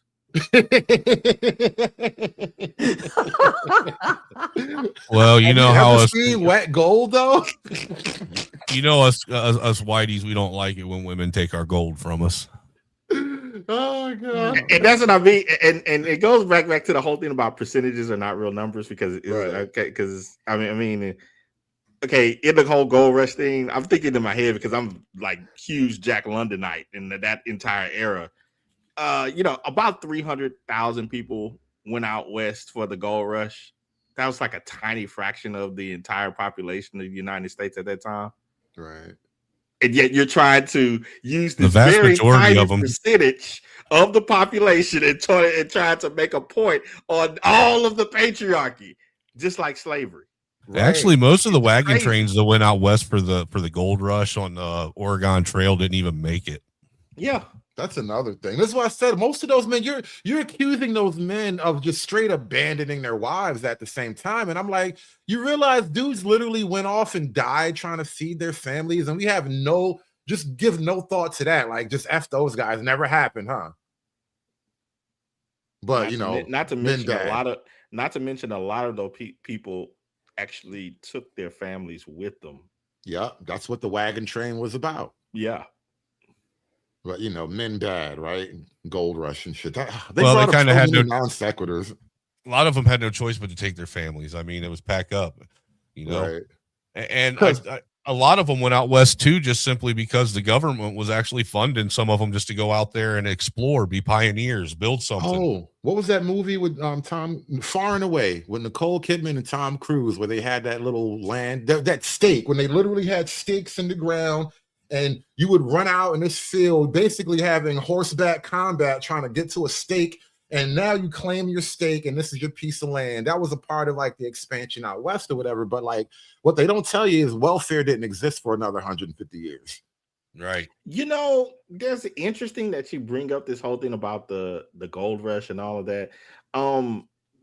Africa was huge, or still is huge. Who are the famous Black explorers? That one Black guy that explored up to the North Pole. I forget his name, but I remember I've seen him in the Blacks and Wax Museum when I was young. There was a Black guy, I don't know, Captain Percy. I don't know if it was Percy, but no, Percy Foster was another guy. But there was a Black guy who did like get up to the North Pole, I think. I don't remember his name. SKC, don't start. Because you literally have a huge continent, and you know it's a lot to explore. You're gonna make me. You're gonna make me ask where are all the Black admirals? Uh-oh. Well, that's why I have a problem with the whole leeching from Black people argument. I mean, if you guys had possession of all of these, you know, natural resources, and you had the ability to create a nation or a civilization, then why haven't you? Matthew Henson, thank you, Mr. O. I couldn't remember that man's name. He legit was an explorer, but you know, he's a product of Western culture. He's not an African. Yeah, didn't he marry an Eskimo? They probably did. Listen, when you get up there that far, think about how long it's been since you've seen anybody. Of course, he married an Eskimo. I thought they had like a ship called the USS Henson. Did they? Hey, don't get me the line. I am not the Black historyologist. Different shades of Black people, like, you know, the San people, right? They look like Chinese people. I have a question for you. I have a question for you, and we can be fair. We'll go back and forth. We'll be cordial here. But basically what you're saying is that white people's ability to thrive is dependent upon the exploitation of Black people or other people. So what would be, okay, so that's your opinion. What would be an example, a modern example of a nation of Black people who are succeeding or thriving without white or European intervention? Botswana. Where's that? Botswana. Okay, and how are they thriving? But you asked me that question. They paid off all their loans. But let me tell you, bro, Africa. You don't know. You know what's happening with France? They kicked not Botswana, but I think South Africa, one of the countries in Africa. They kicked. Listen, when a nigga pay his money back, an angel gets his wings, bro. Okay, I just hope you understand. Every time a nigga pays his money back, an angel gets his wings. Don't act like that's nothing. They paid off their mortgage. Now they own the house. No, they paid off the payday loan, and they balling now. Oh shit! They're not in the payday loan trap no more. France out of this is why I say y'all leech off Africa. They kick France out of Africa, so France can't leech off Africa no more. Guess what's happening with France right now? They're going broke. All the European countries are going broke right now because y'all can't leech off Africa. Pause. Africa teamed up with. Why are all the European countries going broke right now? Because they're being invaded by Africa. And they're fighting Russia.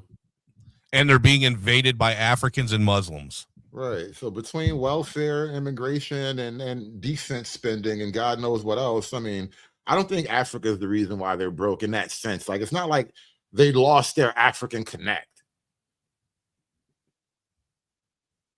Countries are struggling because they're experiencing waves of immigration and non-white people who are committing sexual assault against Native Europeans. It's the opposite. You know why? But where are the white, or excuse me, where are the Black people that are thriving outside? Pause. See, okay, so if you bring up my comment, I'm gonna dovetail it into this real quick. Hold on one sec. The Twitter? Right, yeah. So my comment is, I can't even see it on screen. Where is it? Okay, so again, right. So this guy, 9mm semi-automatic machine gun, is saying, America recovered from a nuclear strike. The death toll would be astronomical. We survive, can survive as people. Yes, the definition of American culture is quite broad, but it's still distinct. Basically, where is it? Assimilation is largely just a myth, right? And waving the American flag while still living exactly the same as they would in their homeland is not assimilation. So my point is, assimilation is the responsibility of the host country. If you think assimilation is a myth, you are doing it wrong. Look in the mirror, right? Even European immigrants of the late 19th and early 20th century had to be forced to speak English. You know right? what? Well, let me not. Okay, finish. So go back to the video. Mm-hmm.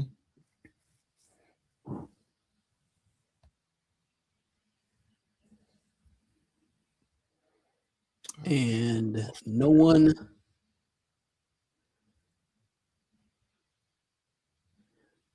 There we go. Okay, so rewind like 10 seconds, 10 or 20 seconds. Having a refresh right now. They're going broke. All the European countries are going broke right now because y'all can't leech off Africa no more. Africa teamed up European with countries are struggling because they're experiencing waves of immigration and non-white people who are committing sexual struggling assault because- against Native See, Europeans. pause that real quick. No. Okay, now it's in that subtle smirk of Europe is dying because of all the immigration. Well, who controls the immigration? Not the immigrants. Well, that's the EU. That's Right. the leadership is imposing it. They control the random browns coming into their country. They do. So at some point, it's like alcoholism. If you never admit you're an alcoholic, you'll always be an alcoholic, because Europe is overwhelmingly white. Still is way higher than America. Like America has way more ethnicities than white now, right? UK is still like, I think well over 80, well into the 80s, at least, maybe even over 90% white, right? And they're crying about immigration. So they have the power to stop it. So it's just like Nietzsche, right? You don't have the will to power. Well, And there it is. Before you, yes, and now that I'm looping this back to my original point is, why do you see this pairing, right? They are not going to, they are not going to find a Freedmen's Journal who is going to tell them, well, that's your own fault. Maybe you should look in the mirror. Maybe you lost the will to power. It's not these random browns transporting themselves to your country, right? That's what I mean when I say you find this pairing and you don't find a Thomas Sowell and a Jared Taylor.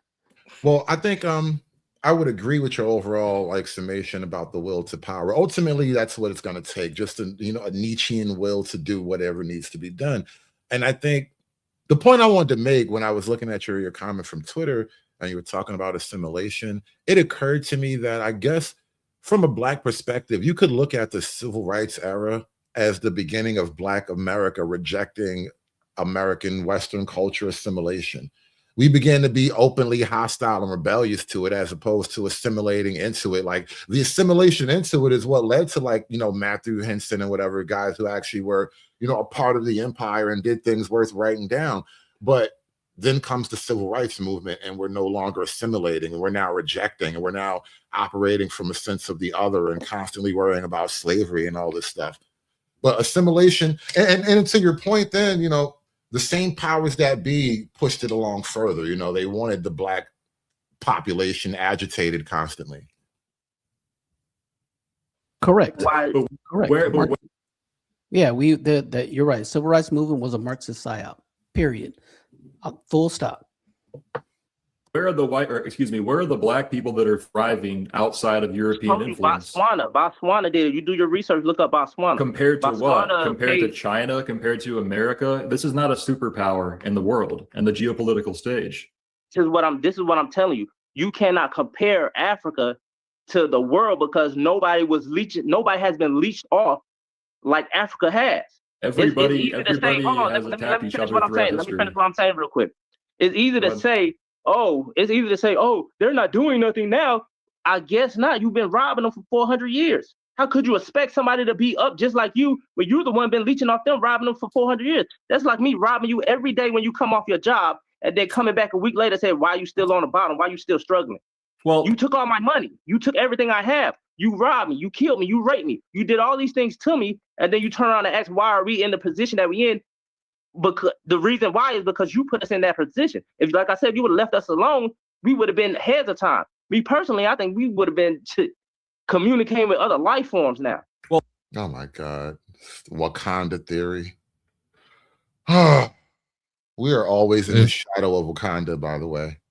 All I can say is if that's the case, why hasn't that already happened in Africa?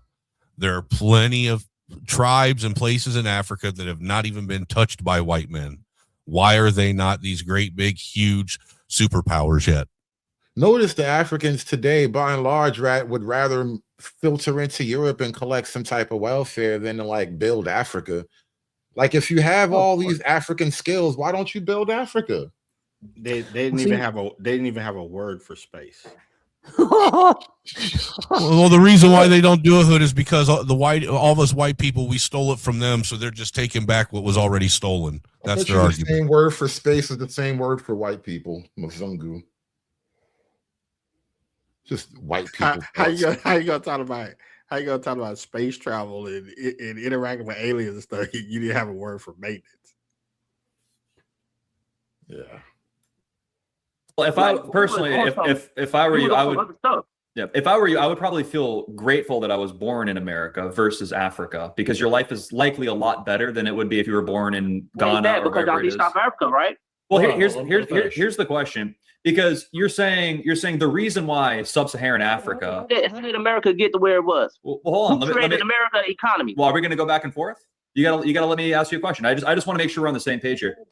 Answering your question with my question, you said I should be grateful that I'm born in America. That wasn't a question. I said if I was you. How did America get to where that for we that? have to go back. We have to be balanced here, though. Let's go back and forth. All I was saying, it wasn't a question. I was just saying if I was you, that's how I would probably feel. But again, that's an unfair me putting me in your shoes. Anyway, my question to you would be, if Africa is the state that it is because we've leached off of it, how come it was in effectively the same state, arguably worse than it is now when we first got there? European colonists, as you would put it, they got there and there wasn't even written languages in most of the countries below the Sahara Desert. Or wheels or second-story buildings. Yeah, they were very underdeveloped. When we got there, there were. Here's the thing I would say. Here's the thing I would say. Where was Wakanda pre-European colonization? Where's the smelting? Right? Where are the books? You know something, Freeman, that I find quite fascinating. The Ghanaian Empire with Mansa Musa, even with all of that money, the gold that pretty much what did it do? Break the Egyptian market and everything. What was built with it? What would you build? No. Like what would you build? With pretty much with unlimited wealth. What was built? Not only unlimited wealth, but like all the slaves in the world. What did you build with all the money and all the gold in the world? Well, the gold didn't matter. The source of the gold were the people. Right? It was just that was like the resource. Buildings and like that served no purpose. Right? They're so rich in natural resources. What would you do with gold? Like on Maslow's hierarchy, you're born into basically Eden. Like food is not a problem. Think about food is not only problem you have is other men enslaving you.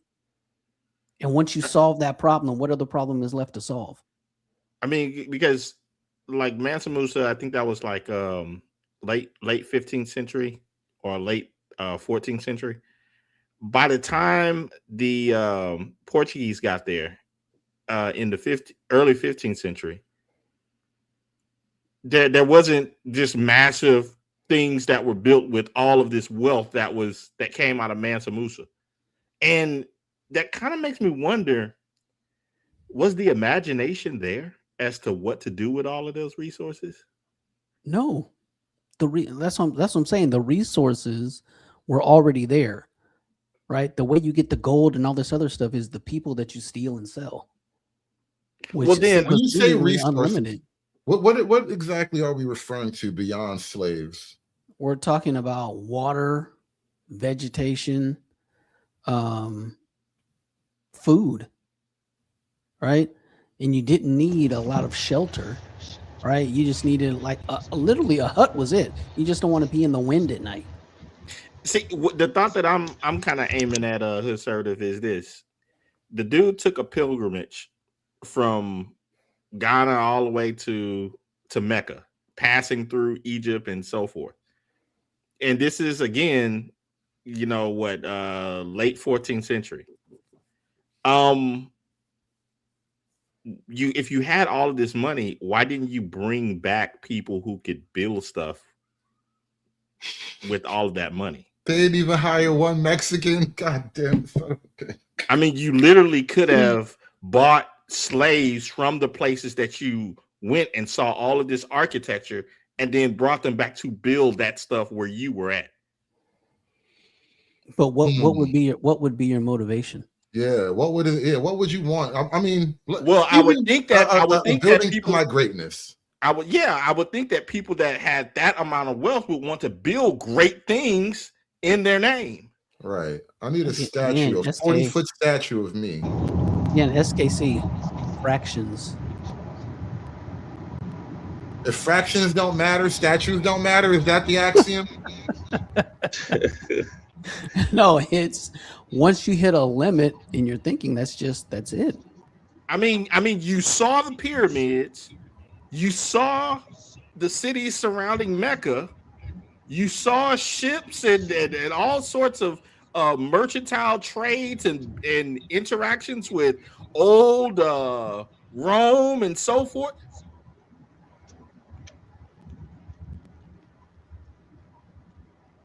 You had unlimited wealth. You know, you're reminding me of another problem I laid out when it comes to Africa and Mansa Musa and all these slaves. Like, even outside of Mansa Musa, because Africa, that part of Africa was known for having a bunch of slaves all the way up to like that whole woman king there, the Ghani. I think that's still the same region. And the thing is, when you took those slaves from Africa, they were fed into like an industry. They were making sugar. They were making cotton. They were making all kinds of textiles, things like this, right? There was no industry in Africa either. So what did they literally do with the slaves? Like, what work would the slaves be doing? You got all these million, like, let's say you got 100 people who'll just do whatever you tell them, and they never got anything done. Like, what was the big job that they could be doing? And I can't really think of, like, what's the industry over there? Like, that's why I asked you, when you say resources, like, what are you referring to other than people? Well, I know that they had to have gold and salt mines because that's where they got the gold from. Mansa Musa had to be probably he had to be an OG of slavery within, to get that much gold. Okay, mining is one thing. But it seems as though you would want to do something much bigger and greater with all of that wealth than just go to Egypt and give it away.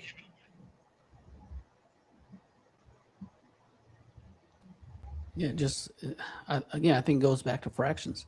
Just can't conceive of it. Oh my God. Oh, damn it. Now I have to make a hard break and take you to a direction that we should not be in right now. Oh boy. Let's go down the hole, man, because from all intents and purposes, the westernization of moaning. Would you guys like to read? Let me see if this is a real link to a real article. Nah, now moaning is white supremacy. Read here at medium.com. Let me see. Can I read a Medium article? Do I have to paywall this bad boy? What would Because you I am not giving you my dollar. You're above mid-sex. Oh my God.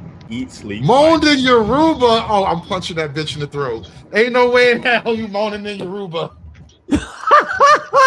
What does that even sound like? But I'm going to assume witchcraft. If you start moaning in Yoruba, I'm assuming witchcraft, and I will defend myself appropriately. God damn, I really wish this was a read. A 6-minute read. Damn it. I gotta go get me something. I'm thirsty. I'm gonna read this shit to y'all. I'll be right back, but I need a big That's ass glass of crazy, water. man. Hold up. So Made me think maybe about I'm misunderstanding like the argument. So like, what would you say about places like Carthage and ancient Egypt, like around those times, like that the infrastructure was intact? It wasn't on par to like what we have now. I wouldn't even make that comparison, but it rivaled other areas during that time, did it not? The infrastructure that existed during the time of Carthage and Rome, take for instance things like bridges and aqueducts and so forth, were far superior to anything that was in Ghana during Mansa Musa's time. Right. Well, maybe I'm misunderstanding the question, because I didn't think the focus was on Mansa Musa. I thought it was just Africa in general. Well, I think But even in I fell in off, so I general, lost the conversation. So yeah, I think even in Africa in general, like if I'm not mistaken, there was a bridge that was built in, I think that was in Ethiopia, and basically they used the building techniques of ancient Rome in order to build it. I think that the Italians built it or something like that, and they couldn't. Just like once the Italians left, they couldn't do it. They couldn't maintain it. Gotcha. And when we're talking about architecture that was, 1,000 years old. Okay. Are we ready to learn about Yoruba moaning? No, but go ahead. Imagine you're having hot, steamy sex with your partner, the kind that makes you feel like you're levitating and nothing else matters in the world. You find a pace that is perfect for you both. You feel like you're going to come, and they appear to be close too. And in the midst of all that, they scream,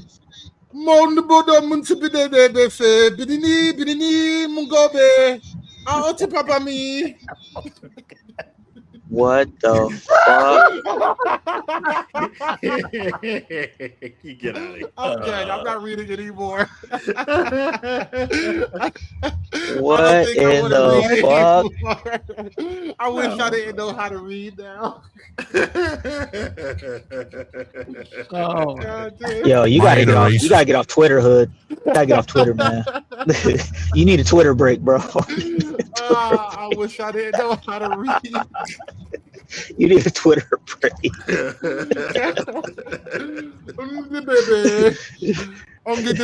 Oh no. How do you pronounce these words? I didn't realize. I didn't switch the I was screen. going to say the fact that you can actually speak Yoruba is suspect. Monbo, motifidede, bini, bini. Maybe that's faster. Bini, bini. Mongibi. I don't even know how to pronounce words that have weird consonant vowel structure, like Mongibi, Mogdi. I didn't necessarily know moaning meant saying words. It's Yoruba, bro. I'm telling you, this is witchcraft. This is witchcraft. If bitch do this in America, you got to punch her in the throat. Otipami. Oh, no. Listen, I feel like I done summoned a demon. It'd feel foreign to you, even weird, but in the back of your mind, you'd wonder how great the sex must have been for them to moan or speak Yoruba during sex. You find it funny, yes, but maybe even sexy because you feel like you're having sex with a DILF, a sugar daddy or sugar mommy who's half literate and extremely rich. Why are black sexual fantasies about a half literate rich nigga? What is this shit? Oh my God, I'm done. I'm tired of reading. Like a Floyd Mayweather kind of. This is all y'all's people. This is y'all's people. Y'all's Look people. at this shit. Look at Ain't this. no y'all, nigga. Ain't no y'all. Crazy. This is y'all people. Y'all. Yeah, I find the strangest things on the internet, man. An article about Yoruba moaning and how moaning is actually white supremacy. Man, Oh, it's westernizing moaning, rather. Oh my god. yeah, man, African chicks already have terrible feet. Like I gotta hear black. No, get the fuck out of here, man. Hell no. Oh, I'm so good on this, bro. You know what? Say a man asked "Saloloboboyi" instead of "Whose pussy is this?" Is this the shit you niggas write about at Medium? It's just, oh my god, you went to journalism school to do this shit? Eat, sleep, fight, bus. I can't believe you went to a 4-year university and it's the shit you do for money now. Oh my god. You know what? I'm over this. Let me just quit this. I gotta just move on. Let's go back where it was safe. Y'all came when the European came to Africa in when the transatlantic trade started in 1409. Am I right? Something like that, yeah. So during that time, you had black people like Mansa Musa, who was the richest person in history, in the history of the world. Period. So you can't sit there and say that, oh, they was undeveloped and all this stuff until y'all came over there. They had their own stuff going on. They had what? They had a lot of stuff going on. They was making money. They was doing what they do in their culture. Just like because what? it's not your culture, listen to what I'm saying. Your culture, just because something is not your culture, doesn't mean that they are less than or below than you because they choose to live in huts or whatever. That's what they want to do. That's what you have to let people live their life. I'm not comparing it. I'm just asking. That's their custom. Let me respond to you. Can I finish what I'm saying, please? We gotta go back and forth here. Like I'm asking specifically, what did they have going on? What did they have going on? Go ahead. What I'm trying to tell you is that you have to let other people live in their custom. Just because it's not your custom doesn't mean that it's less than or worse than. They might not want to live in a mansion or whatever. It's billionaires in Africa. It's like, bro, if Africa was so sucky or so terrible, why the hell are y'all over there now? Are all That's cultures what I'm trying to understand. all cultures y'all equal? are all over South Africa, living good in a nice hotel. I can tell him why. In the buildings and all that stuff. Y'all are. We're over there because we want the resources you were too stupid to figure out how to use. Like, what is a diamond worth to a hungry African? Less than clean water.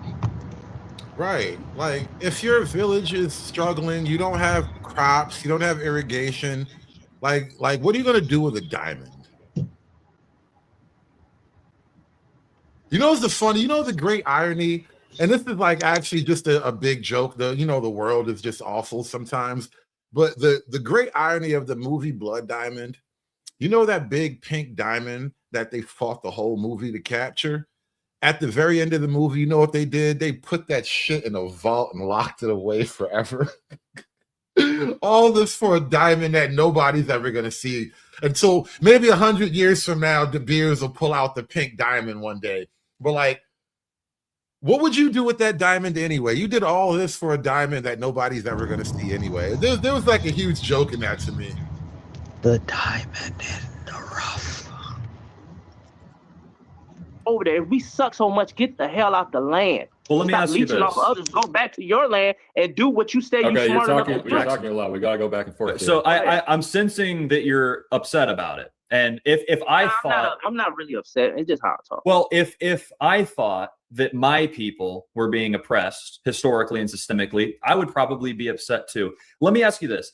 If I were to just grant everything, if I were to say sub-Saharan Africa and even Africa as a whole has been colonized, ruined, raped, pillaged, sucked dry of its resources, and that's exactly the reason why it's in the state and condition it is now. Black Americans are systemically oppressed historically.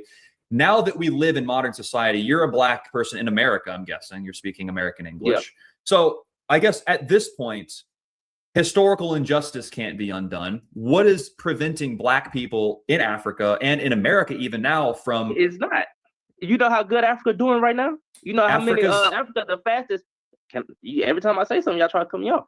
Africa is the fastest growing country right now that's going on today. They about to get their own internet to where they don't even have to depend off of U.S. internet at all, because they have their own He really think Africa? What does that even Just mean? wait, Africa just about wait, to Hood. be He's on about to tell internet? you what they're going to call it. He's about to tell you what they call it. Oh shit! Oh shit! Oh shit! All right, all right. Just Hold on a watch. sec, Bandit. I got you, Bandit. They don't I'm have it coming. yet, but they're getting their own internet called. They're getting Boost Mobile. Afronet.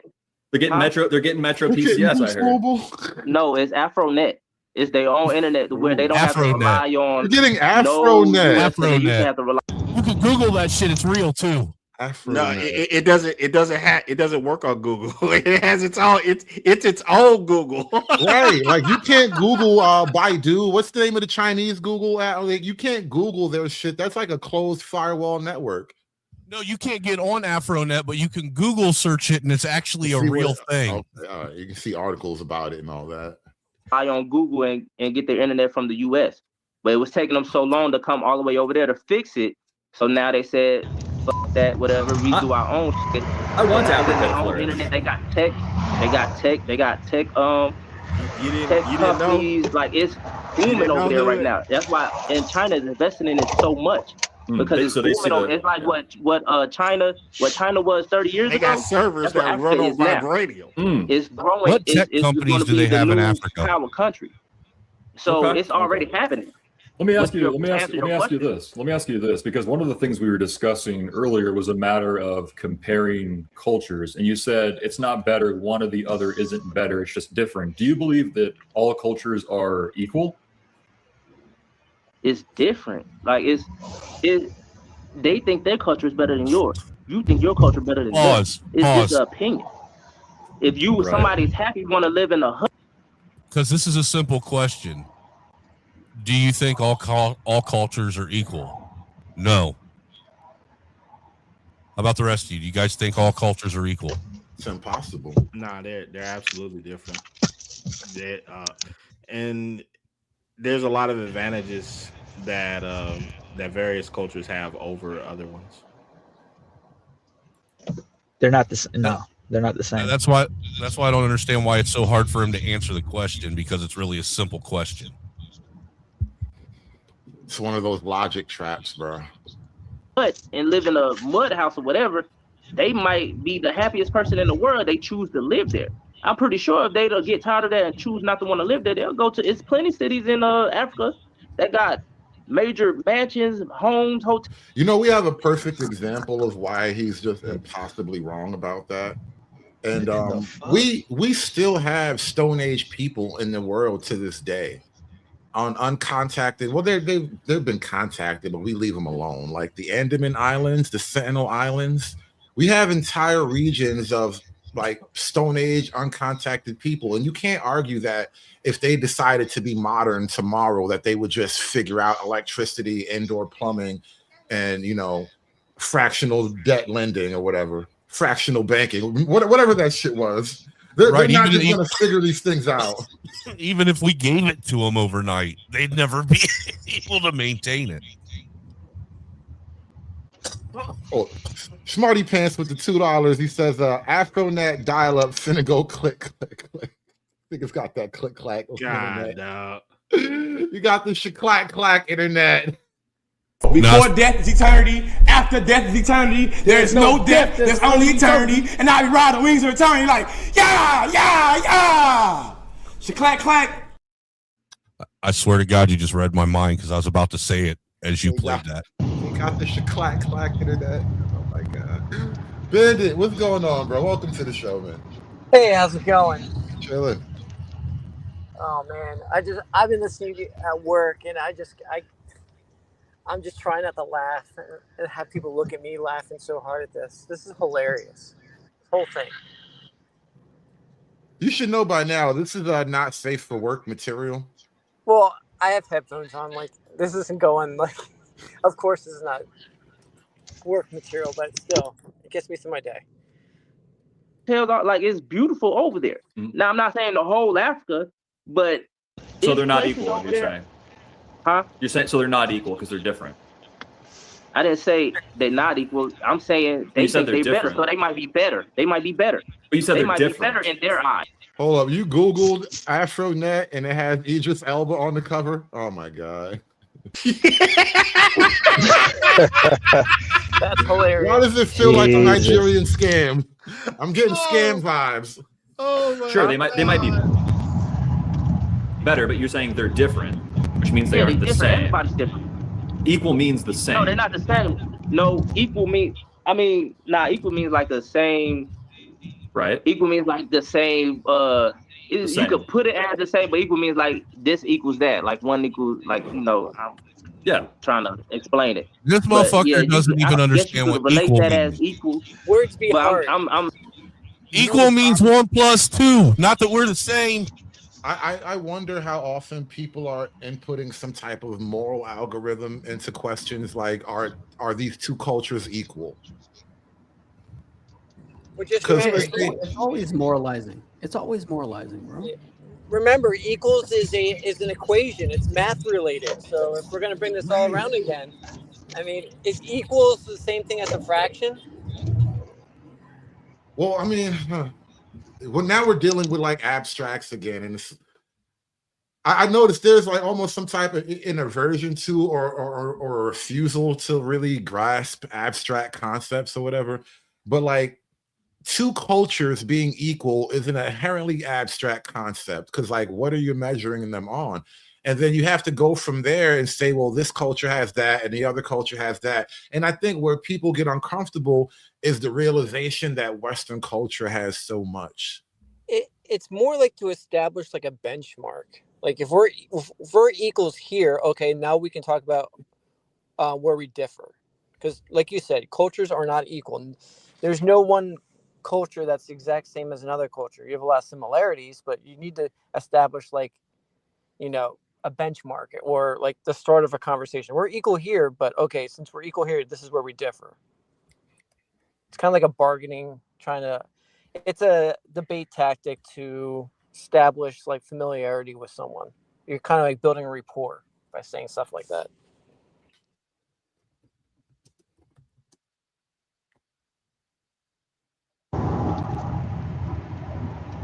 for as a value wise. Equal as you talking about value wise, meaning that this equals this, like $1 equals $1, or that's what I'm talking about. So who creates more value, white people or black people globally? As of right now, like that's what I was saying earlier. Of course, you can sit here and say white people doing all this stuff, but you doing all this stuff off the backs of us. How so? Off the backs of the people that you're leeching off of. How so? That's what I'm saying. How so? I just explained it earlier. You leached off of our labor as slaves. You leached off of our land resources. You leached off of oil. Irish slavery was more lucrative. Huh? Irish indentured servitude was more lucrative than black chattel slavery. I'm not talking about just slavery, as you heard What what I else? just said. I'm not just talking about slavery. I'm talking about oil, diamonds, gold, slavery also. You're talking about resources. The resources that they didn't actually know how to extract before Europeans got there. Like we're talking about the most resource dense continent ever. And black people, when we got there, they were living in huts. To get all his gold. Yeah, I think that's like historical revisionism. I'm not super well read on the Mansa Musa. Y'all see what y'all like to do is like to spew out lies because you hear shit and you believe it. But a lot of the stuff that you're saying is not true. They knew how to extract their stuff. What have I lied about? What you just said right now. What you just said right now. What did I say? They didn't know how to extract. They didn't know how to extract their gold and diamonds until y'all got there. They've been extracting their gold. They've been extracting their diamonds way before y'all got there. That is a lie. Well, let me ask you this. So we got there, and then refining oil. I mean, there's a huge difference between digging gold out of the ground and refining oil. There's a huge difference in digging gold out of the ground and then using it for microprocessors to power your computers. Even in this context, right? Even in the context of them digging it out of the ground, did they make coin out of it? Yeah. Or did they make art? And you really going to go there, Friesman?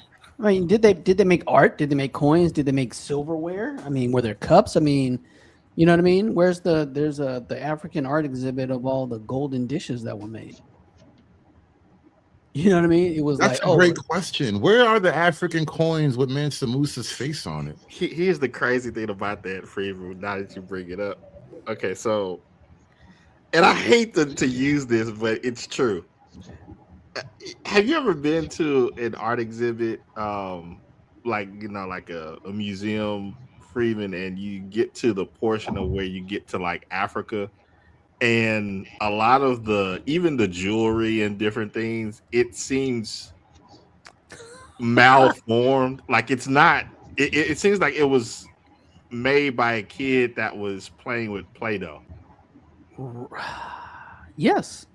Right. Yes. You can go on YouTube right now and look at ancient cultures. Well, maybe not ancient. Let's say Japanese craftsmen make an abacus, and you can see the process from start to finish.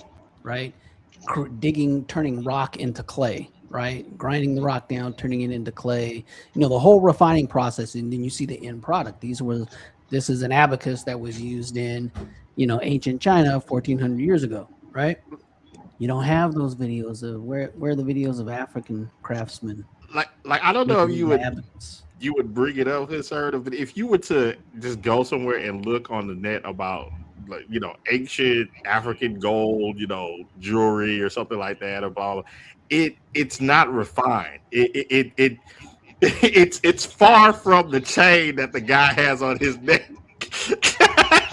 Well, I think what a lot of more primitive cultures would do pre-metallurgy was just literally pounding like pieces of metal into shapes, not like smelting. Yeah, but this is like well, that's not in the true. 12, 13, 1400s. Hold on, Bandit. What are you saying? What's not true? Come back again. It's early cultures. They didn't even pound gold. They just used shells and pearls. Like they didn't do anything. They just went to the sea and said, "Oh, this is a nice shiny shell. I'm going to use that as a means of trade." Like coinage is like high tech. That would be like the Bitcoin of today, technology. Right. Well, that's what I'm asking about Mansa Musa in particular. Like, for all that gold, did you put your face on any money? It just occurred to me to ask that question. You know that guy? He went to every single town he ever went into. He basically bankrupted every single town he was in because he would just spend insanely on stupid crap and then bankrupt the whole town's currency and then move to the next town. That's right. I keep hearing that. Hey, you know what? I want to share something else with you guys. I'm going to wrap this up soon because I've been streaming for like 5-8 hours in a row. But this is the document I said I found. The CIA evaluating the strengths and weaknesses of 1950s, 60s Africa. Pan-Africanism is a mystical concept that glorifies racial ties, African personality, and culture. It exerts a strong emotional appeal, but is sorely lacking in concrete programs. So apparently, even the CIA had to take a look at Pan-Africanism as a concept. Yeah, wasn't that like something that came up within the 50s and 60s as almost like a pseudo academic exercise? Oh, stop. Where you had all of these Pan-Africanist writers that started coming up and selling all that type of stuff to black people. I didn't know about that in particular. CIA op. Well, I know it was pretty much created like literally for the purpose of giving black people their own quote mythology.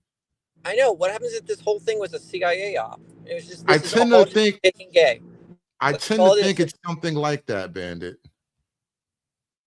Like Black history, a lot of what we call Black history is effectively an op as far as I'm concerned, because there's too much pseudo history and there's too much money being spent to create like the university support for pseudo history. So we have all these people who wrote books about the pyramids really being African and all that, but the evidence, the actual structural evidence for that is flimsy at best.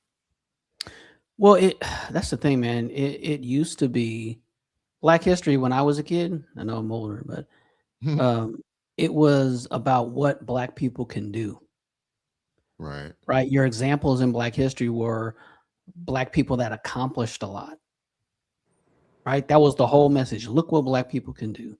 When I was a kid, then it became, look what white people did to us. But Hood, weren't you the one that had about a year ago saying they just invented the wheel in Africa? Didn't you do a whole story on that, like a whole stream on that? I don't know if they just invented the wheel. I don't think that was me. They patented it. It was like a town in Africa. They thought this was the greatest invention ever. They invented the wheel. No. I'm No, I dead. will remember that. I don't think that was did me a at whole- all. did a whole stream on No. Not the wheel. Do you understand how significant that is? it. No, I'm saying I understand that. You did a whole stream on it. Oh man. You So gotta look remind back. me exactly. I wonder Yeah. if it was on that Africa conversation we were talking about. You know, speaking of Africa, SKC, while I got you up here, this is a perfect time to review this clip. We might have to pull up the full. Oh my goodness, man. Theory, look Oh. at they spelled theory wrong. Right away, they spelled theory wrong. This is how you know we're in for some good shit. That's how the white man spells theory. A theoid of black personality, y'all. The theoid of black personality. Hear me out. Oh God. It was clear to me that there's something psychological about African descent people deeply rooted in our souls, in our systems, you know, as Black people, in terms of its cultural content, you know, its spirituality. No matter where we are on planet Earth, there's this Africanity within us. So I wanted to capture that as a part of understanding the motivational. Did he say Africanity? Africanity. Africanity? Oh, no, not the Africanity in us, bro. Black people are always trying to coin new words, man. Africanity. Well, this is, man, I'm trying to remember the exact context, but it was like an old, think a turn of the century explorer talking about Africans, and he was like, just calling them, bright but childlike. That's what I see this guy, bright but childlike. Like, oh, look at me, Africanity. Man, one of my subscribers sent me a link into a book they want me to read. It's supposed to be like around all this Afrocentrism that came out in the 1950s. There's this book called Stolen Legacy by George James. I think I am gonna read this. Behind African American behavior. Invented this construct called African self-extension orientation. I was trying to refer to this elasticity, this fluidity of the African spirit, how it moves at a spiritual level, and how its energy in African people is always trying to extend itself beyond the physical boundaries of the individual to connect with other individuals, other collective of individuals. And so it had to have a genetic property in my thinking, because it was something that was fundamental to African descent people. I thought this construct.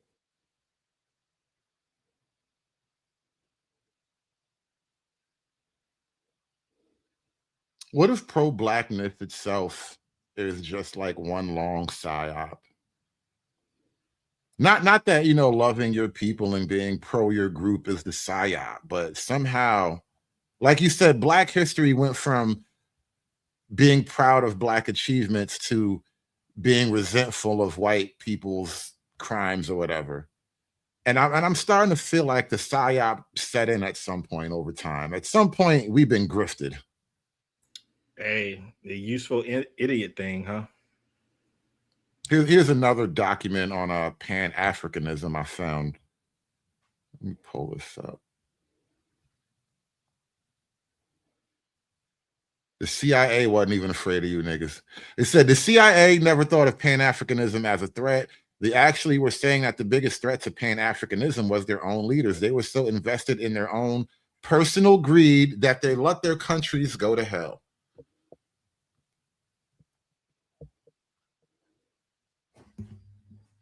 Yep. I'm like digging through my bookmarks. There's one thing I wanted to find. There was a video game I saw like a little bit of an ad for once upon a time, and it was one of those things, like a very like Black type of creation, but it was an interesting theme, and it really reminded me of you guys remember that scene in the maybe the opening scene in Black Panther? You had that one character, Killmonger. He goes into the museum and he like steals all the Wakandan artifacts back because you people been stealing from my country, yada yada yada. You know, they made a video game basically about that very notion of like going into the museums and reclaiming your Black artifacts. I saw that. Yeah, it's like buried somewhere deep in my bookmarks, but I'm like, wow. I've been meaning to talk about that on air because, you know, FKC, I think you probably remember me maybe mentioning this, how like even the concept of like Black fiction and fantasy or whatever is consumed by the white man. Like you have all this opportunity to just come up with your own. You can write your own, you know, big period piece, Game of Thrones style fantasy play that's set in like some type of African village or whatever. You can have all the dukes and duchies and royalty with an African type theme. You can do all that, but you'd rather go take something from the white man's garage. You just want to steal a white man's bike. You know, I was talking to a friend of mine about this the other day about how Coogler, you know, after the whole Sinners thing, I still haven't seen that movie, but me neither. Apparently, you know, he got a bunch of fame from it and all of that. Yeah. But apparently, with all of that power and the ability to try to create something original or whatever, he still accepted the idea of trying to redo the X-Files instead of just creating something totally new for Black people. Right, that is wild. At least Spike Lee didn't do that. Good God. Yeah, and then it also reminds me of did you guys see that clip of what Megan Thee Stallion made? I played that. She totally tried to deny it too, but I played that on a previous show. I didn't do that. Well, who the hell else is it? The anime twerk team. Like twerking is literally their combat style. Twerk fu. Twerking warriors practicing twerk fu for justice, yo. It's it's like crazy word. It's like a lack of imagination. Is this the new like you ever played the game Shaq Fu for Super Nintendo? Shaq Fu was lit. Shaq Fu was a great game for its day. This is nothing like Shaq Fu. And plus, she's making like a literal anime cartoon, so it's not even a video game. It's like a cartoon. She's trying to break into that whole anime world, but like, it was just horrible and tacky. I've never believed in that Sin 7, the whole Afrofuturism thing. I don't think that they have the ability to not create well, I mean, look at the name of it. You're focusing on race before science. So I mean,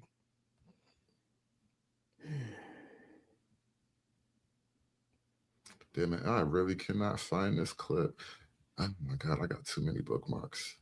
Yeah, I don't know. I don't know. They lose every single time when they try to put race before everything. And we've had that conversation before, and it happened again today. I was just Black thinking, patriarchy. It's like, come on. It literally derailed the whole conversation about gender because there's a gendered reality, there's a biological reality to gender that I pointed out. All of a sudden, they got racially uncomfortable because the biological reality of gender immediately made them think of some kind of biological reality about race, and they were like, "Oh no, you can't go there." But that's what I mean. I think it's almost like a Black feminist I don't know, code or something that just flips in their brain, that whenever you get to the point of having that discussion, they could just, you know, order 66 and it's all over. You're going back to slavery and the whole nine. We got it, SKC. Relooted, y'all. We are stealing our artifacts back from the white man because he don't deserve our artifacts. Treaties were signed, promises made and broken. Is it stealing to take back what was stolen? Stolen? Who is stealing them? Us.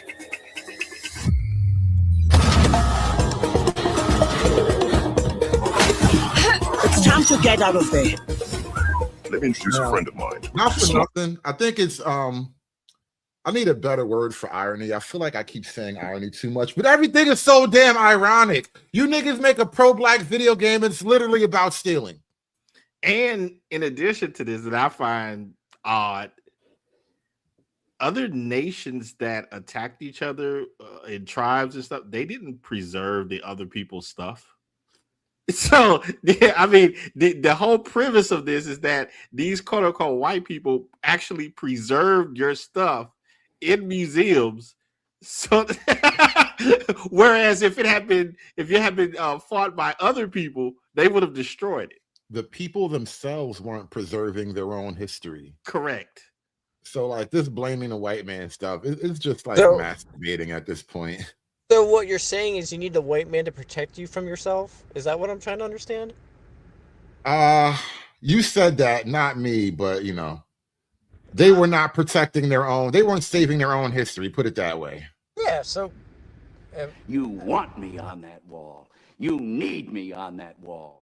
Isn't the whole like concept of having a museum or a library Western culture? A Western. Good. How are you? Don't you need to protect your history in order to have a history?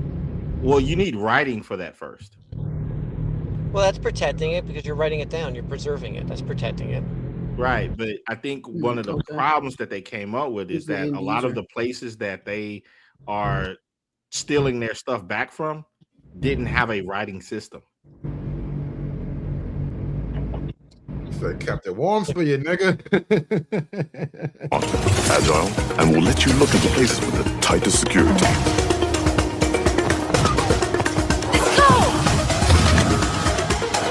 I could probably bench press every one of you. Wait, hold on. That big black dude was just his whole. That was a woman. It's just to uplift her. That was a woman, though. That's a broad, bro. That's big muscle Keisha. Afro muscle Keisha.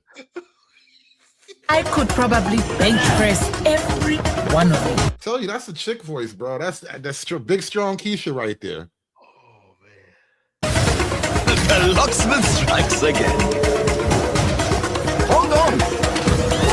But you know what? I just realized the hero of the game is a girl. Listen, are you having second thoughts? Nope. Just hoping you won't get me killed. Right. She's the big, bad, tough chick, and there's another big, bad, tough chick, and then they got these bitch-ass intelligent niggas on their team. You punk-ass smart niggas who know how to pick locks and reprogram high technology, and then Keisha's. Yeah. And she still got big earrings. Big-ass earrings? Listen. Oh, damn. Door knockers. She got African door knockers. You know what? Those probably not even earrings. That's her real ear. God, that's her real ear. Are you having second thoughts? Nope. Just hoping you won't get me killed. Yeah.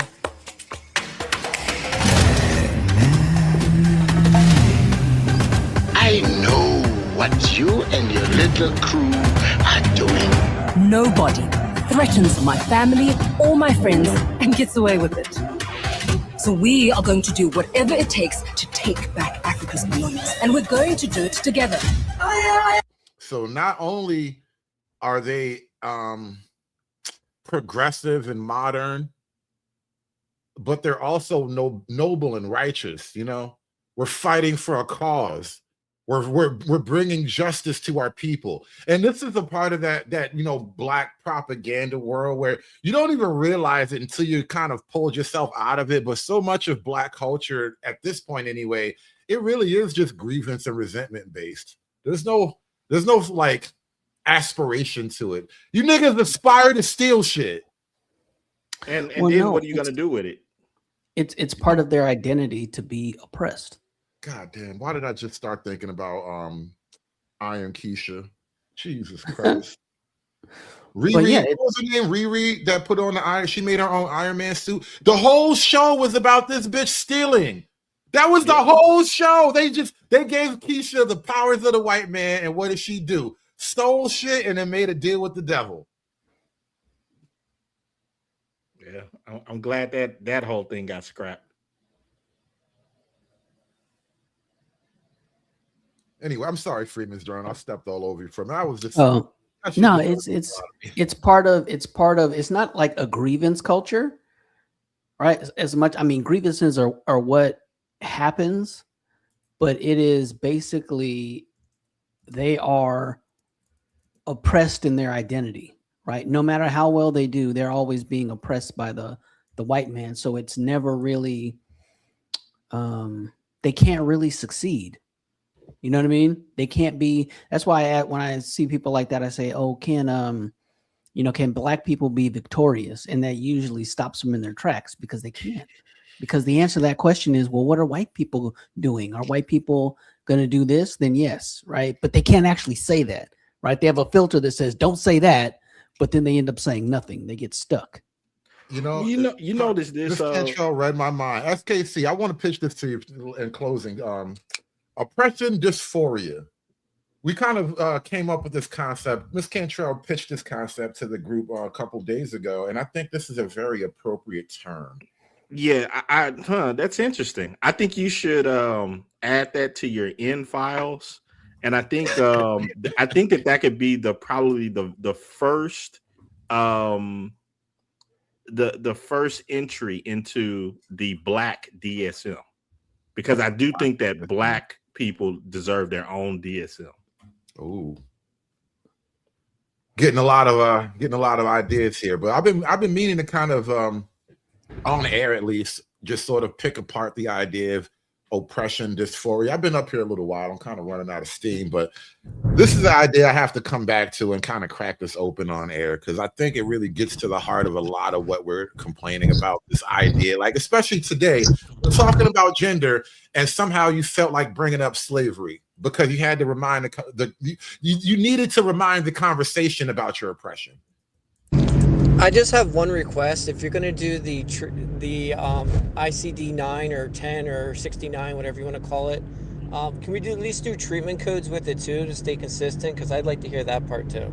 Treatment codes go along with medical billing. I don't know how deep are we going to get? Are we going to bring the insurance companies in on this? Why don't we make someone's got to pay for it? Someone's got to pay for it.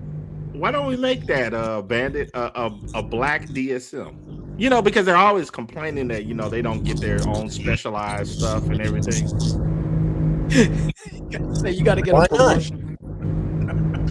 I think there's actually room to create that, honestly, especially, you know, with this woke era and all that. Woke isn't quite dead yet. There's still a lot of money in it. You can probably get something off the ground before it's too late. You know, another thing that I find interesting, Freeman, is that when people bring up ideas about I would say Africa rising or just Black people in general doing something, what are the novel ideas that they come up with? I mean, like, what is the big dream of a Black future or African future? You know, just they don't have one beyond the white man is keeping us down. A future without white man. It's like imagine all the tech of like some future, like imagine Star Trek without white people and it's all niggas. Remember that Black Planet? Imagine it was them as the Federation. Remember the one Black Planet with the tournamental matriarchal? Oh my God. The one that was backwards with the dudes serving the women and all that. They want that, but with, you know, spaceships, warp drive, and a replicator and shit like that. But I mean, who are they going to blame? That's the question, isn't it? Because if you don't have someone to blame, what's going to be? Is it going to be? You know, maybe they would make like statues to white people that were like the ancient oppressors of old. So we're going to be the new. They have idolatry. They have no concept beyond oppression. They can't not be oppressed. I mean, look, that's why what's the name? That's why sundown towns goes viral every 6 months. These Negroes got to go on safari to get some racism. Yo, sundown towns are so lit right now. Black people are doing TikToks with the head Klansmen in the sundown town. Like, I refuse to listen to you niggas anymore. Are they really? I keep seeing the video on my timeline. Such and such rapper went to the sundown town and talked to the KKK. It's like I don't be caring to watch that type of content as much because it's not shocking to me no more. But it's like, can we just get over this? You know what? I am more afraid alone in a truck stop full of Indian drivers than I am in a white man's sundown town. Sundown town, man. That's my sundown town, okay? A truck stop full of Jeeps. That's my sundown town. Oh man, this is crazy. I feel like I'm in an alternate universe.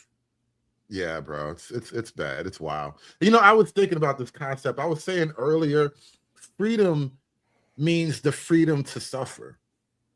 And I think that that's a part of freedom that Black folk haven't quite internalized. As a free man, you have to own your suffering.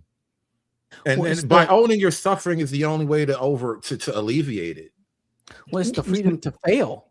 Exactly. Right? It's the accountability and the freedom to fail, right? It's your fault. You know, something that concept as a whole just is like it escapes them. I don't think that a lot of people that Hood Server was talking to earlier would ever concede the thought that Africa failed. Well, even extend that. Post-civil rights, because I would argue pre-civil rights, we hadn't failed. We were kind of on the up. By all real metrics, we were on the up. I mean, considering that my grandmother knew slaves when my grandmother was born in 1929, and one day I just did the math, and it occurred to me, Grandma, did you actually know anybody who used to be a slave? And she says to me, oh yeah, one of my aunties used to work for this one family, and she literally described it as work, which takes the blow off this whole concept. But we went from that to you niggas got spinning rims now. Like, you know, shut the fuck up about your problems.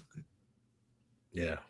Yeah, I mean, it is crazy. You think about people going up to police officers and cursing them out and putting hands on them and stuff and not getting arrested. And they talking about it's worse than when people was singing songs about strange fruit and stuff. Right. Like within my lifetime, I had a living connection to actual slavery, and you people up here telling me that 2026 is actually worse than 1945 or 55 or whatever. Like, no, come on. The minute we get over that, the minute we all do better. Accountability is hard, man. It's so hard.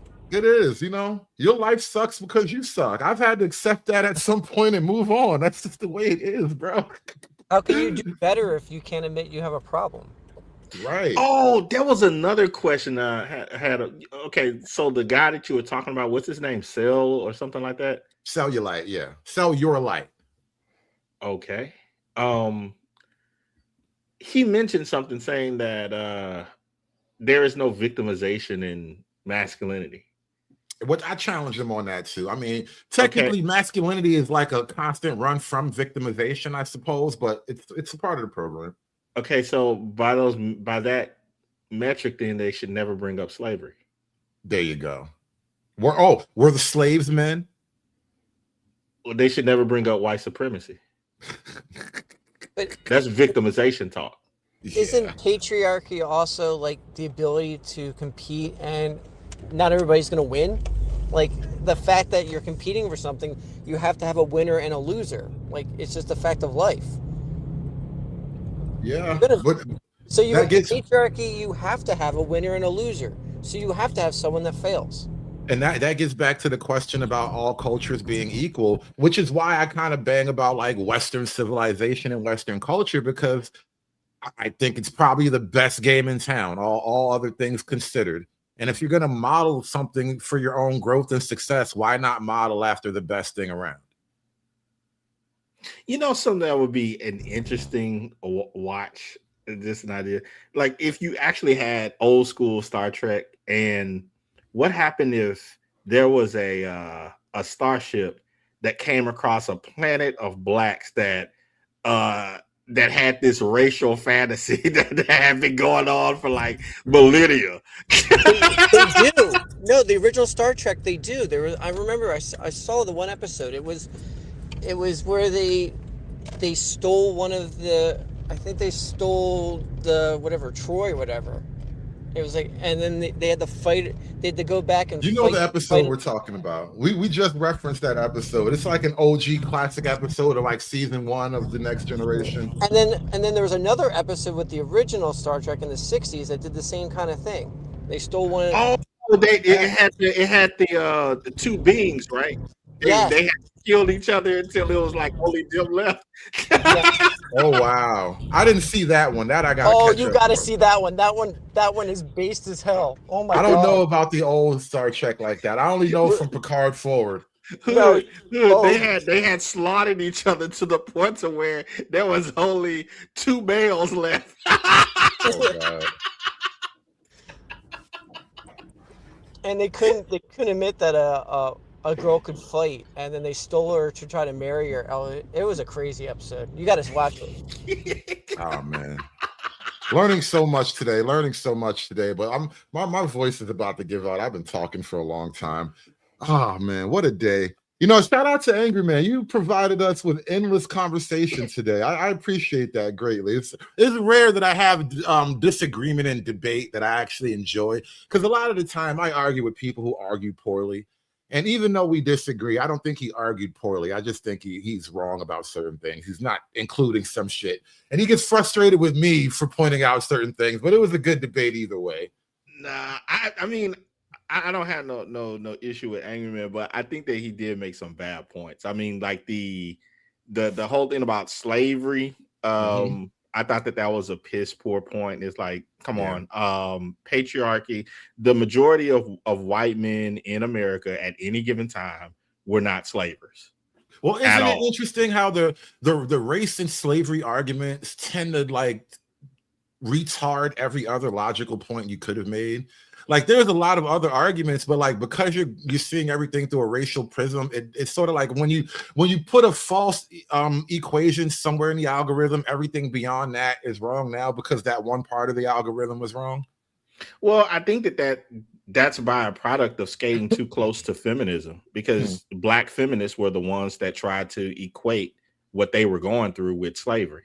Right. You know, so you know, it's like those it's an argument that's a non sequitur whatsoever. So yeah, I thought that was a bad argument. I thought the thought about I'm trying to see it was something else that he brought up concerning the idea that the white patriarchy is just violent and abusive and all that. Like the overblown charges of patriarchy. They charge patriarchy with way too many abuses. And I swear, you're talking about the Muslims, bro. You're not talking about the baseline white Christian Western culture. Yeah, there's been. Sorry, go ahead. No, there's been so much culture around the gentleman of how you're not supposed to treat a lady and all that other stuff that comes out of the quote unquote white patriarchy, that what he was stating doesn't even make any sense. This idea that the majority of these men will just whoop it up on their wives. They were just, black and blue all over every day. The very concept of romance and chivalry and treating your woman as like some type of delicate flower. I'm not going to say it's only a Western thing. There are small ideas and small cultures, other cultures that have adopted parts of that. But by and large, it has been championed and pushed forward by the Western culture. The very concept of romance itself are basically, stemming from the literal Victorian era, like Western culture, people writing about women being rescued by a knight in shining armor, all these tropes about modern romance and how a man's supposed to treat a woman. It's literally Western culture. And so the men who created chivalry were also beating their women to death because the steak was cold every night.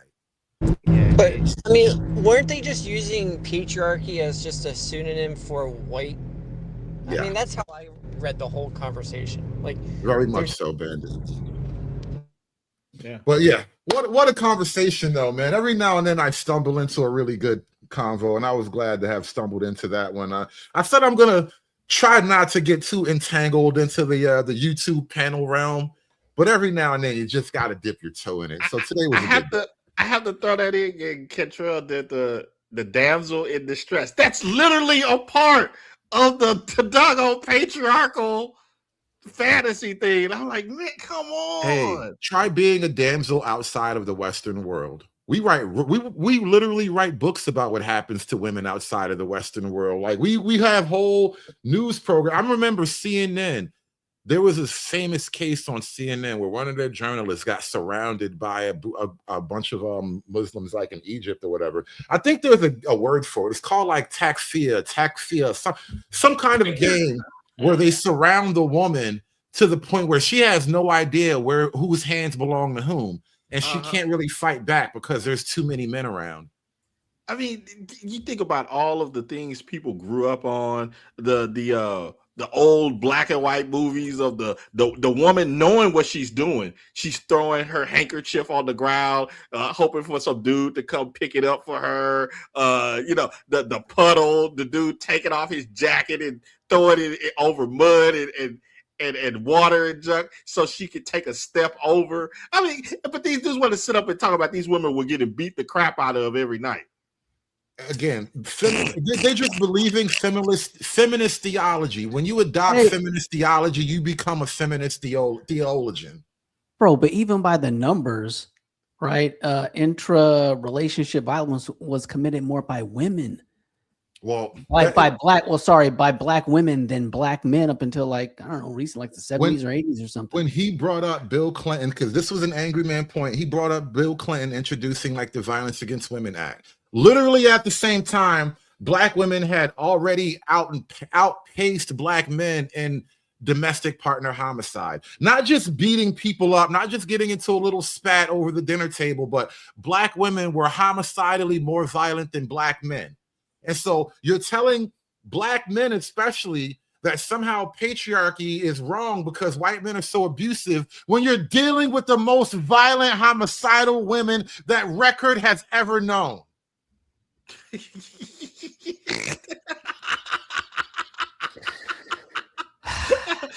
There it is. But if she respect me, yeah, you just want to be respected without the muscle. How you gonna get respected without the muscle, nigga? Like, come on. I think this one requires a bigger stick. Rule of thumb, I'm telling you, you need to make that thumb shit real. I don't have enough thumbs. That's my problem. I don't have enough thumbs. I can't measure. That one was another one. I was like, where dude coming up with this? Everybody knew the rule of thumb it's not real. That wasn't a codified law. What are we talking about? Yeah. A lot of mythology, though. You know, as much as we have community mythology, I think feminist mythology is another realm of like fruitful endeavor. You could probably pull a lot of great content pulling apart feminist mythology. I remember Karen Strawn. She doesn't really do much work anymore, but Karen Strawn was big on YouTube like 10 years ago. She had a lot of great videos just breaking down the lies of feminist mythology and stuff like the rule of thumb and the actual practices around domestic violence laws. And because quite often men were being abused by their wives and there was no punishment for their wives. Like men would just be embarrassed. Like if it was 1830 or whatever, or 1870, and you're like in Britain and your wife was abusing you, you just had to eat that shit, bro. So like people have no idea what real history is because feminists been giving you theology for all this time. Wait, around what time you had to eat it? Well, I'm just saying roughly in the 1800s, I'm arguing. I think the phrase for it was like the Shivington Ride, if I'm not mistaken. But basically, if you were a man who was being abused by your wife, like the community might abuse you too. Like they would actually really frown on you if you were being, cucked by your wife or whatever, which raises the argument that men were just not abusing the hell out of women like that. Well, I mean, look at even during war, like World War I, they were putting the white feathers. The white feathers on people that couldn't go to war just because of a disability or were not even their fault. or they were deemed too valuable in the home front because they were running the business or whatever that was making the munitions, and they would get white feathers on them because women do what women do. I mean, shout out to Cellulite. We had to review the convo. It was all in good fun. Shout out to you and Angry Man. I appreciate the back and forth, bro. Here's another thought about that whole what's that, the rule of thumb thing, or the women getting to beat the crap out of and everything. Back then, you had more of a I would say white knighting that was going on. If a dude or dudes saw someone beating up on a woman, that they would beat the crap out of the dude. The very concept of a white knight is literally white Western culture. Like, exactly. You niggas in the jungle don't white knight. Y'all be cutting titties off in civil wars and shit, bro. Stop. Heck, you niggas don't be white knighting in the African continent. Stop. Was it part of the quote unquote? Because if people want to just throw in this racial concept on patriarchy and all this other stuff, aren't in some different places in Africa the patriarchy gets rid of, they do like some sort of female genitalia, cutting some stuff off. So oh yeah, FBA. Those are the Somalis. I'm not sure how much of that is pure Arabic culture or they just really go hard like that with their women. I've never seen a group of niggas go so hard with their women that they literally sew the coochie back up. If I take the pleasure from her, she will not. Hey, you niggas say I hate a bitch. Like, oh my God. I have never suggested re-virginizing a woman, bro. Ain't no way I would ever come up with that as any type of practice. But you niggas talk about these white men, you Western patriarchs. You ain't never tried to re-virginize a broad, bro. Stop. Now, hear me out here. What happens if, when they go to heaven, they get the 72 virgins? It's just that. They just get sewn back up once again, and it's just one person. But she's done it with everybody else. He said even in the fantasy realms. So wait. It's not really 72 versions. It's one chick they keep patching up and sending her back. Yes. More. Yes.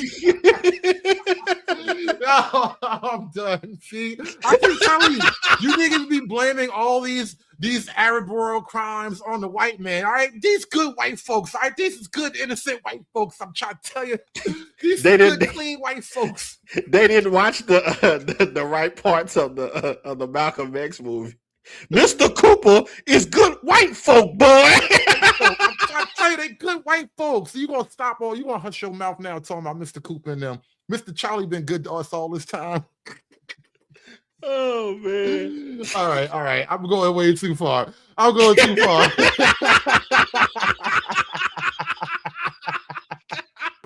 Toby be good nigga for massa.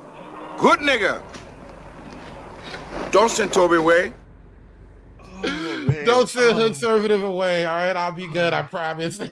Wow. But really though, this painting everything through the lens of slavery and stuff, man. That has to be a part of a new DSM. It needs to be. All right, so we got the Black DSM, and then we got feminist mythology. All right, I got to crack the code on these two things, man. Maybe tomorrow afternoon or something, we'll come back with one of these topics. Actually, no, we got to do oppression dysphoria. I'm gonna like feed this to Chat GPT and see if I can pull up some supporting evidence to flesh out the argument. But oppression dysphoria. Yeah, as a working hypothesis. Yeah, I have to flesh it out because thank you to Miss Cantrell for giving this. She just dropped it in our lap, and I don't want to just let it go discussed. I think it's rich with content, and I want to go through it. So maybe tomorrow we'll kind of crack this open. He said victimhood identity. Oh man, but we gotta get up out of here. Oh, Bandit, SKC's on Rumble. You got to follow him on Rumble, man. SKC don't love us over here no more on the YouTube streets. Hey, I just asked Grok to discuss oppression dysphoria. Discuss as a concept.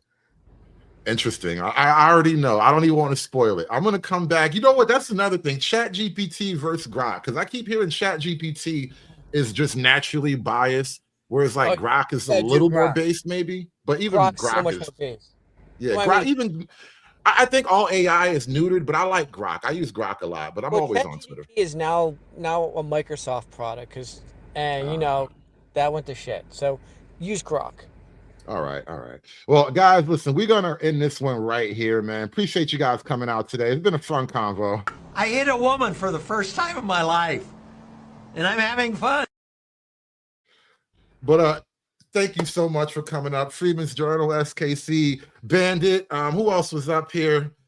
Free Angry- Zone was up here. Lion was up here. Angry Snowman. Appreciate all you guys coming out. Thank you so much for the super chats, the Venmo donations, all of that. Thank y'all for coming out. I will try to come back tomorrow with this oppression dysphoria show. I got to do some work before I really get it off the ground, but I think that's the next one we're going to go through. But till tomorrow, guys, you have a great day. Enjoy yourselves. Try not to get oppressed while we're try not to get oppressed in your off time. I'll catch you guys later, man. Aspiring to be patriarchs like what white men have, that isn't freedom. That isn't going to help anybody. It's certainly not going to help Black people. It's done. It's done. It's done. It's done. It's done.